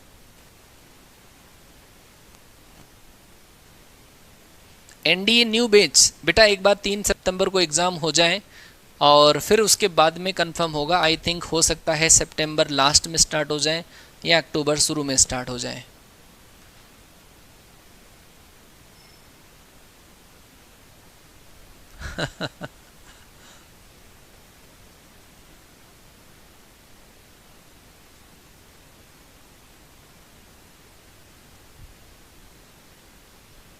दिल्ली पुलिस का बेस के लिए आप हेल्प डेस्क के जो नंबर है हमारे उस पर कॉल करिए। टेंजेंट स्पर्श रेखा, स्पर्श रेखा ये रेखा अगर इसको टच करेगी, ये रेखा अगर इसको टच करके निकलेगी ना तो कंडीशन क्या होती है, C बराबर A/m होती है कंडीशन, है ना। तो बेटा यहाँ से आप देखो इसको सिंप्लीफाई करिए, वाई स्क्वायर बराबर आएगा 4/3 इंटू एक्स, ये जो वैल्यू होती है 4a की होती है, 4a बराबर आएगा 4/3, a बराबर बोलो कितना आ जाएगा 1/3, है ना। अच्छा यहाँ से y का वैल्यू अगर आप निकालोगे तो आप 2 का डिवाइड कर दो तो 3/2 इंटू एक्स प्लस का 5 λ/2 आएगा। ये जो वैल्यू होता है वो m का होता है, ये जो वैल्यू होता है वो c का वैल्यू होता है। आ गया खत्म सवाल। अरे खत्म, इस सवाल के इतने चितड़े करेंगे, इतने चितड़े करेंगे कि पाकिस्तान वाले गिनते गिनते रह जाएंगे। c बराबर A/m और c का वैल्यू कितना है सर 5 λ/2 है, a का वैल्यू 1/3 है और m का वैल्यू कितना है 3/2 है। खत्म करो सवाल को, है तो कितना आ जाएगा, ये आ जाएगा 4 लेमडा बराबर कितना आया, ये 2 चला जाएगा, 2/9 4/45 हो गया क्या, 4/45 आंसर आ गया, लेमडा बराबर 4/45। अरे बताओ तो सही, भाव के साथ बेटी को भी ले गए। पोजीशन ऑफ ए लाइन, अच्छा सर एक और आप कंडीशन लिख लीजिए, हो सकता है कि गलती से पूछ ली जाए, है ना। नॉर्मल की कंडीशन हो सकता है कि आपसे पूछ ली जाए नॉर्मल। ये हमारे पास वाई स्क्वायर बराबर 4ax, ये तो हमारे पास एक परवलय है, और y बराबर mx प्लस का c, ये हमारे पास एक लाइन है। अगर साहब ये जो लाइन है वो इस परवलय का नॉर्मल बनना चाहेगी, अभिलंब यदि बनना चाहेगी तो वो अभिलंब इस तरीके से बनेगा। ये तो हमारे पास परवलय है, और कोई भी रेखा यदि परवलय का अभिलंब यदि बनती है तो उसकी कंडीशन होती है c बराबर माइनस का 2am माइनस का am क्यूब होता है, 2am माइनस का am क्यूब, ये कंडीशन होती है बेटा, है ना। माइनस का 2am माइनस का am क्यूब, वाई स्क्वायर बराबर 4ax, ये रेखा अगर परवलय का अभिलंब, अभिलंब समझते हो क्या होता है, अभिलंब होता है जैसे ये हमारा परवलय है, इसके ऊपर हमने स्पर्श रेखा खींची तो इस स्पर्श बिंदु से गुजरने वाला और इस स्पर्श रेखा के लंबवत रेखा जो होती है उसको हम अभिलंब बोलते हैं। तो नॉर्मल की कंडीशन जैसे स्पर्श रेखा होती है वैसे ही नॉर्मल की कंडीशन होती है। इसके लिए मोस्ट इंपॉर्टेंट फैक्ट जिसका एनडीए में प्रीवियस ईयर क्वेश्चन में आ चुका है, एनडीए का PYQs यहाँ से आ चुका है। बेटा देखो कोई भी जो पॉइंट होता है, कोई भी जो पॉइंट हो, जैसे मान लो कि ये हमने यहाँ पर c बराबर -2am माइनस am क्यूब, यहाँ अगर आप पुट करोगे तो आएगा हमारे पास y बराबर mx माइनस का 2am माइनस का am क्यूब आ जाएगा। ये हमारे पास होती है इक्वेशन ऑफ नॉर्मल होती है, क्या इक्वेशन ऑफ नॉर्मल। ये m की 3 पावर में इक्वेशन है, और 3 पावर में अगर इक्वेशन है मतलब किसी भी पॉइंट से पैराबोला के ऊपर 3 अभिलंब खींचे जा सकते हैं, क्या 3 अभिलंब खींचे जा सकते हैं, और उन तीनों अभिलंबों के ढालों का योग वो हमेशा ही 0 के बराबर होता है। लिख लो लिख लो लिख लो लिख लो, किसी भी पॉइंट से यदि हम परवलय के ऊपर 3 अभिलंब मैक्सिमम ड्रॉ कर सकते हैं, मैक्सिमम 3 नॉर्मल ड्रॉ किए जा सकते हैं, 3 अभिलंब खींचे जा सकते हैं। जैसे मान लो ये कोई पॉइंट है, ये कोई पॉइंट है, इस पॉइंट से हमने 3 अभिलंब ड्रॉ कर सकते हैं यहाँ पे मैक्सिमम, ये 3 अभिलंब, इन तीनों में से एक का ढाल m1, दूसरे का ढाल m2, तीसरे का ढाल m3 है, तो इन ढालों का जो योग होता है वो 0 के बराबर होता है। ये क्वेश्चन पेपर के अंदर आ सकता है, आ चुका है पहले कि एक परवलय पर अधिकतम कितने अभिलंब खींचे जा सकते हैं, तो कितने 3, और इन तीनों अभिलंबों के ढालों का बीजगणितीय योग 0 के बराबर होगा। आगे की बात समझ में है। पैराबोला खत्म, पैराबोला इतना सा पैराबोला है जो आपको पढ़ लेना है बेटा, है ना। मैंने कॉन्सेप्ट के साथ में बहुत सारी चीज़ें बता दी हैं। अब हम दूसरा स्टार्ट कर रहे हैं, हमारा एलिप्स। एलिप्स पिछली बार एलिप्स का ही क्वेश्चन था। एलिप्स का मतलब है दीर्घवृत्त। अच्छा दीर्घवृत्त क्या होता है, दीर्घवृत्त में जो देखो डेफिनेशन जो होती है ना कोनिक की, वो सब में एक जैसी जैसी सी होती है। जैसे इसके अंदर भी आप डेफिनेशन देखोगे सेम रहेगा। और ये ऐसे टॉपिक हैं जो बहुत छोटे छोटे टॉपिक हैं, लेकिन अगर ज़्यादा क्वेश्चन आ जाए तब हमें प्रॉब्लम फेस करनी पड़ सकती है।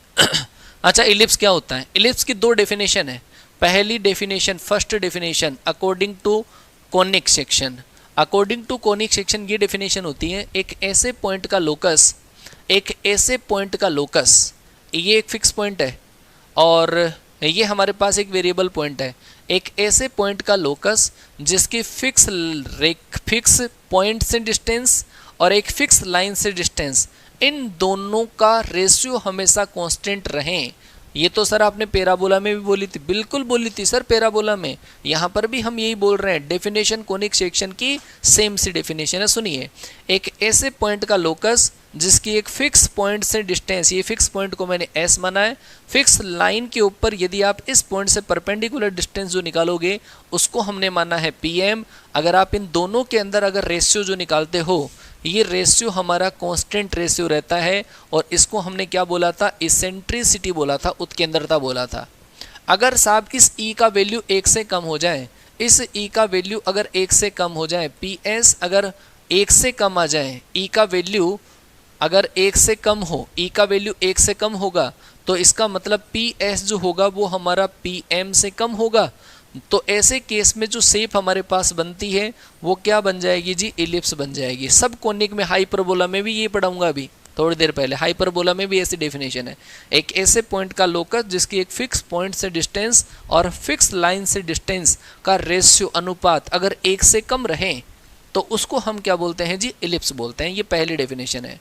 दूसरी डेफिनेशन की अगर मैं बात करूं, सेकेंड डेफिनेशन, दूसरी डेफिनेशन ऐसी है कि एक ऐसे पॉइंट का लोकस, एक ऐसा पॉइंट जिसकी दो फिक्स बिंदुओं से दूरियों का योग हमेशा कांस्टेंट रहता है, तो उसको हम क्या बोलते हैं? इलिप्स बोलते हैं। जैसे मान लो कि हमने दो फिक्स पॉइंट बना लिए, ये जो दो फिक्स पॉइंट हो, ये तो दो फिक्स पॉइंट है, ये तो फिक्स रहेंगे, और एक पॉइंट स्पेस के अंदर इस तरीके से वेरी करेगा जिसकी इन दोनों से दूरियों का योग हमेशा कांस्टेंट रहेगा। ये दोनों डिस्टेंस हमेशा कांस्टेंट रहेगी। जैसे ये 5 आ गई, ये 15 आ गई तो 20 हो गई। ये वाला पॉइंट अगर इसके पास में आ गया तो इस वाले पॉइंट से दूर हो जाएगा। इससे दूरी अगर 3 है तो इससे कितनी हो जाएगी? 17। ये वाला पॉइंट इसके पास में आ गया, ये डिस्टेंस 2 है तो ये डिस्टेंस कितनी हो जाएगी? 18 हो जाएगी। ये वाला पॉइंट यहाँ पे आ गया, ये डिस्टेंस 1 है तो ये डिस्टेंस कितनी हो जाएगी? 19 हो जाएगी। ये वाला पॉइंट इसके पास में आ गया तो इससे दूर हो जाएगा। ऐसे यदि हम ऐसे पॉइंटों को यदि मैच करें तो हमारे पास एक ऐसी शेप बनती है और इस शेप को ही हम क्या बोलते हैं साहब? इलिप्स बोलते हैं। एक ऐसे पॉइंट का लोकस, एक ऐसे बिंदु का बिंदुपथ जिसकी दो स्थिर बिंदुओं से दूरियों का योग हमेशा नियत रहता है, उसको हम क्या बोलते हैं? इलिप्स बोलते हैं। ये जो पॉइंट स्पेस के अंदर घूम रहा है इसको हमने बोल दिया पी। ये पहला पॉइंट है, ये दूसरा पॉइंट है, और ऐसे केस के अंदर PS1 प्लस PS2 बराबर हमेशा क्या रहता है जी? कांस्टेंट रहता है, अचर होता है। फिर से सुन लो, एक ऐसे बिंदु का बिंदुपथ जिसकी दो स्थिर बिंदुओं से दूरियों का योग हमेशा नियत रहे। योग बोला है मैंने, योग, और ये डायरेक्ट डेफिनेशन एग्जाम में पूछी गई है। PS1 प्लस PS2 अगर कांस्टेंट रहे तो इसको हम क्या बोलते हैं जी? इलिप्स बोलते हैं। ये डेफिनेशन कोनिक के अकॉर्डिंग होती है और ये जो डेफिनेशन होती है थोड़ी सी अलग होती है साहब, है ना। PS1 प्लस PS2 बराबर कांस्टेंट है।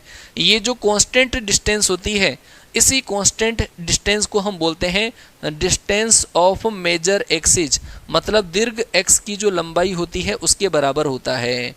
PS1 प्लस PS2 हमेशा दीर्घ एक्स की लंबाई के बराबर होता है। अच्छा सर, इसके अंदर कौन कौन सी चीज़ें काम में आती है वो भी बता दीजिए। देखो बेटा, अब हम इसकी थोड़ी सी टर्म्स के बारे में जानना चाहें कि कौन कौन सी टर्म्स हम यहाँ पे यूज करते हैं। अभी अभी हमने थोड़ी देर पहले ही बोला था कि सर एक जो हमारा इलिप्स होता है, ये इलिप्स इस तरीके से हमारा एक इलिप्स बनता है, और इस इलिप्स के अंदर हमने दो फिक्स पॉइंट बोले थे, ये दो फिक्स पॉइंट, और हमने फर्स्ट जो डेफिनेशन थी उसके अंदर हमने बोला था एक पॉइंट और एक लाइन, एक पॉइंट और एक लाइन, ये पॉइंट एक फिक्स पॉइंट और एक फिक्स लाइन, ये दोनों। तो ये जो फिक्स पॉइंट होते हैं ना, ये फिक्स पॉइंट होते हैं, इन फिक्स पॉइंटों को हम क्या बोलते हैं सर? फोकस बोलते हैं। फोकस। और फोकस दो होती है, एक फोकस ये है, दूसरी फोकस ये है। इसमें दो नाभियां होती है, भाभियां दो है। अच्छा ये जो हमारे पास दो रेखाएं होती है, इन दोनों जो स्थिर रेखाएं होती है, फिक्स लाइन होती है, उनको हम बोलते हैं निकिताएं, डायरेक्ट्रिक्स इनको बोला जाता है। इसमें दो ही तो नियता होती है और दो ही नाभियां होती है। इन नाभियों को मिलाने वाली जो रेखा होती है, ये जो नाभियां हैं, इन नाभियों को मिलाने वाली जो रेखा होती है उसको हम बोलते हैं दीर्घवृत्त की एक्स बोलते हैं, मुख्य एक्स बोलते हैं। दीर्घवृत्त की मुख्य एक्स बोल सकते हैं, या फिर मुख्य एक्स को हम ऐसा भी बोल सकते हैं कि सर यहाँ से लेकर यहाँ तक की जो डिस्टेंस होती है, आप इसको ऐसा बोल सकते हो, मेजर एक्सिस भी बोल सकते हो। ये जो रेखा होती है जो दोनों नाभियों को मैच करती है, दोनों नाभियों को मिलाती है, वो होती है हमारी मेजर एक्सिस। और मेजर एक्सिस का मतलब है दीर्घ एक्स हुआ करती है, ये दीर्घ एक्स होती है। ये जो दोनों नाभियां हैं, ये नाभि ये नाभि, इन दोनों का जो मिड पॉइंट होता है उसको हम बोलते हैं मालिक सेंटर। इसको हम बोलते हैं सेंटर, मतलब केंद्र इसको बोला जाता है। अच्छा सर, ये जो हमारे पास एक्स है, ये जो मेजर एक्सिस है, इसकी परिधि को जिन बिंदुओं पर काटती है उन बिंदुओं को हम बोलते हैं वर्टेक्स बोलते हैं, शीर्ष बोलते हैं। ये जो पॉइंट होगा क्या होगा जी? वर्टेक्स होगा, शीर्ष होगा। ठीक है सर। अच्छा, इसके केंद्र से तो गुजरने वाली और मुख्य एक्स मतलब दीर्घ एक्स के लंबवत रेखा जो होती है, दीर्घ एक्स के लंबवत रेखा, उसको बोला जाता है सर माइनर एक्सिस बोला जाता है। क्या? माइनर एक्सिस बोला जाता है, मतलब लघु एक्स बोला जाता है। इतनी बातें समझ में आई? अच्छा, हिंदी में एक्सप्लेन करूं? हिंदी में थोड़ा सा मुश्किल होता है, लेकिन मैं साथ साथ में बोल बोल के बता रहा हूं वैसे आपको। सुनना, हमने डेफिनेशन के अंदर दो पॉइंट फिक्स करे थे, एक पॉइंट और एक फिक्स लाइन। तो जो पॉइंट फिक्स होता है उसको तो हम बोलते हैं नाभियां, ठीक है, फोकस बोलते हैं। दो नाभियां होती है, दो ही हमारे पास फिक्स लाइन होती है जिसको बोलते हैं नियताएं बोलते हैं। अच्छा, दोनों नाभियों को मिलाने वाली जो रेखा है उसको हम बोलते हैं दीर्घ एक्स बोलते हैं। इन नाभियों का जो मध्य बिंदु होता है उसको हम बोलते हैं क्या? केंद्र बोलते हैं, सेंटर। अच्छा, इसकी दीर्घ एक्स इसकी परिधि को जिन बिंदुओं पर काटती है उसको हम क्या बोलते हैं? वर्टेक्स, मतलब शीर्ष बोलते हैं। केंद्र से तो गुजरने वाली और इसकी दीर्घ एक्स के लंबवत रेखा जो होती है उसको हम बोलते हैं माइनर एक्सिस। खत्म कहानी है, खत्म है ना कहानी। अच्छा बेटा, अगर मान लो कि मैं कहूँ इसके कोई से भी दो बिंदुओं को मिलाने वाली जो रेखा है उसको बोला जाता है कोड बोला जाता है, जीवा बोला जाता है, जो हर के अंदर कॉमन रहती है। एक ऐसी जीवा जो नाभि से तो गुजरती है, नाभि से तो गुजरती है और इसकी दीर्घ एक्स के लंबवत होती है और दीर्घ एक्स द्वारा समद्विभाजित होती है, उसको हम बोलते हैं नाभिलंब जीवा। और नाभिलंब जीवा को हम बोलते हैं जी latus rectum. Latus rectum short में हम LR लिखते हैं इसको, और बोला जाता है सर नाभिलंब बोला जाता है। ठीक है बेटा, क्लियर? रख दो वहीं, बहुत बहुत धन्यवाद आपका। ठीक है सर, तो ये हमारे पास टर्मिनोलॉजी है और ये जो टर्म्स है इन सब का ही वैल्यू हम कैलकुलेट करेंगे, इन सब का। फिर से सुन लेना सर, दो तो भाभियाँ होती है, अच्छा नाभियाँ होती है, दो नाभियाँ होती है ना, दो निकिताएं होती है, दो हमारे पास शीर्ष होते हैं, एक हमारे पास केंद्र होता है, एक हमारे पास लघु अक्ष होती है, ये हमारे पास दीर्घ अक्ष होती है। और दीर्घ एक्स जिस पॉइंटों पर कट करती है वो पॉइंट क्या होते हैं साहब? वर्टेक्स होते हैं। आ गई की बात समझ में है? क्लियर? कोई दिक्कत, कोई समस्या, परेशानी? अच्छा सर, अब इन सब की वैल्यू हम कैलकुलेट करना सीखेंगे कि सर किस किस के कोऑर्डिनेट क्या क्या होंगे।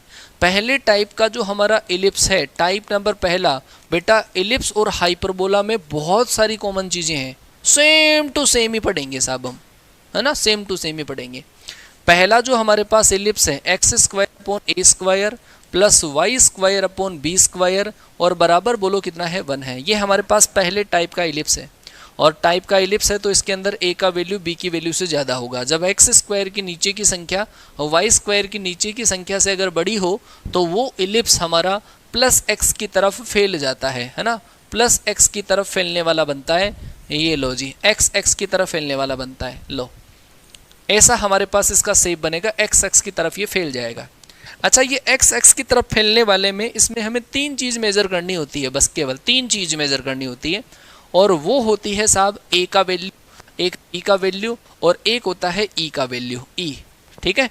और ई का वैल्यू अगर आप निकालोगे तो वो होता है 1 माइनस छोटी वाली अपॉन बड़ी वाली, 1 माइनस छोटी वाली अपॉन बड़ी वाली, 1 माइनस बी स्क्वायर अपॉन ए स्क्वायर। हाँ, क्लियर है क्या बेटा? हाँ जी, एसएससी एस्पिरेंट कानपुर वाले साहब, हमारे पवन सर भी कानपुर वाले ही हैं। हाँ जी, ई बराबर होगा 1 माइनस बी स्क्वायर अपॉन ए स्क्वायर। इसको ऐसे याद नहीं रहेगा ए क्या है बी क्या है, तुम ऐसे याद करना 1 माइनस छोटी वाली अपॉन बड़ी वाली, इन दोनों में से जो छोटी वाली है उसको ऊपर रख लो, बड़ी वाली को नीचे रख लो। क्लियर? बस आपको ए बी और ई का पता चल गया ना, इसका मतलब आप सिस्टम फाड़ दोगे, ठीक है ना, हैंडपंप उखाड़ लाओगे तुम। डरते हैं पाकिस्तान वाले अभी भी हैंडपंप से। चलो सर, सबसे पहले हम इसके अंदर कैलकुलेट करेंगे जी क्या, सेंटर। सेंटर कैलकुलेट करने के लिए ध्यान रखना, सेंटर के लिए इस ब्रैकेट और इस ब्रैकेट को जीरो करते हैं, तो सेंटर का कोऑर्डिनेट 0 0 रहेगा। दूसरे की अगर हम बात करें फोकस के कोऑर्डिनेट, नाभि के निर्देशांक, आपको पता है नाभियाँ कौन सी है, ये रही साहब नाभियाँ। पहले तो जाओ सेंटर पे, ये रहा सेंटर 0 0, फिर उसके बाद में ए ई डिस्टेंस के ऊपर आगे चले गए आप, ए ई दूरी पर चले गए तो साहब पहली नाभि मिल गई हमें, है ना, ए ई। और अगर आप इतनी डिस्टेंस के ऊपर माइनस एक्स में आ गए तो दूसरी वाली मिल गई नाभि रे। तो ऐसे केस के अंदर प्लस माइनस ए ई कोमा 0, ये होता है साहब हमारे पास फोकस के कोऑर्डिनेट, क्या, नाभियों के निर्देशांक। इससे थोड़ा सा अगर आप ए डिस्टेंस और आगे चले गए, ए डिस्टेंस के ऊपर ये वाला जो पॉइंट जो कहाँ पर है एक्स एक्सिस पे, ये निकाल भी सकते हो। जब आप y बराबर 0 रखोगे तो x बराबर आएगा प्लस माइनस ए कोमा 0, ये वाला पॉइंट होता है a कोमा 0, ये होता है माइनस ए कोमा 0, जिसको हम क्या बोलते हैं जी, वर्टेक्स बोलते हैं, क्या, शीर्ष इसको बोला जाता है। तो वर्टेक्स के कोऑर्डिनेट होंगे प्लस माइनस ए कोमा 0। उससे थोड़ा सा और आगे जाओगे आप, थोड़ा सा आगे, ये जो पॉइंट होता है वो होता है a अपॉन ई कोमा 0, जहाँ से निकिता गुजरती है। ये जो पॉइंट है ना, इस पॉइंट के कोऑर्डिनेट लिख देता हूँ मैं, a कोमा 0 है। ये वाला जो पॉइंट है ये होता है हमारा 0 कोमा b होता है। क्लियर? सेम इधर वाले ही इधर होंगे माइनस, ऊपर वाले माइनस नीचे हो जाएंगे। तो वर्टेक्स के कोऑर्डिनेट हो गए साहब हमारे पास, वर्टेक्स के कोऑर्डिनेट हो गए प्लस माइनस ए कोमा 0, प्लस माइनस ए कोमा 0। इससे थोड़ा सा आगे जाओगे जहाँ से डायरेक्ट्रिक्स हमारी गुजरेगी, डायरेक्ट्रिक्स का इक्वेशन, डायरेक्ट्रिक्स का मतलब है नियता का समीकरण। और नियता जो होगी हमारी कहाँ से गुजरेगी, नियता गुजरेगी a अपॉन ई कोमा 0 से। तो नियता का समीकरण होगा हमारा x बराबर प्लस माइनस का a अपॉन ई, इधर वाली निकिता प्लस में, इधर वाली निकिता माइनस में, तो हमने प्लस माइनस लगा दिया निकिता का समीकरण। अच्छा, इस केस के अंदर लेंथ ऑफ एल आर, नाभिलम की जो लंबाई होती है, नाभिलम यहाँ से यहाँ तक होता है, और नाभिलम की लंबाई होती है ये पूरी 2b स्क्वायर अपॉन ए होती है। नाभिलम की लंबाई 2b स्क्वायर अपॉन ए होगी, नाभिलम की लंबाई आ गई। और बोलो क्या चाहिए तुम्हें, length of major axis, length of major axis, length of major axis, दीर्घ एक्स की लंबाई। दीर्घ एक्स होता है बेटा यहाँ से लेकर यहाँ तक, ये दीर्घ एक्स की लंबाई मानी जाती है। यहाँ से यहाँ तक की दूरी अगर a है तो ये वाली दूरी भी a है, दोनों को मिलाओगे तो मेजर एक्सिस की लेंथ कितनी होगी, 2a होगी। दीर्घ x की लंबाई होगी 2a। और यदि हम बात करें length of minor axis, length of minor axis, लघु x की लंबाई, तो लघु x की लंबाई होती है यहाँ से लेकर यहाँ तक, और ये होता है साहब हमारा 2b। मतलब मैंने ये बोल दिया, जिस बच्चे को a b और e निकालना आ गया ना, ए बी और ई आ गया, वो बच्चा सिस्टम फाड़ देगा बस दीर्घवृत्त का। तो ठीक है कि आ गई की बात समझ में बेटा? हाँ, कौन सा समझ में नहीं आया? अरे बेटा इसके अंदर कुछ है ही नहीं, वैसे मैंने कहा एक एक कोऑर्डिनेट को मेंशन करते जाओ, अपने आप आ जाएगा। चलो सर आगे हम थोड़ा सा और बात करते हैं, और इसमें और कोई चीज़ जो है आपको कई बार इसका एरिया पूछ लेते हैं, एरिया भी बता दो।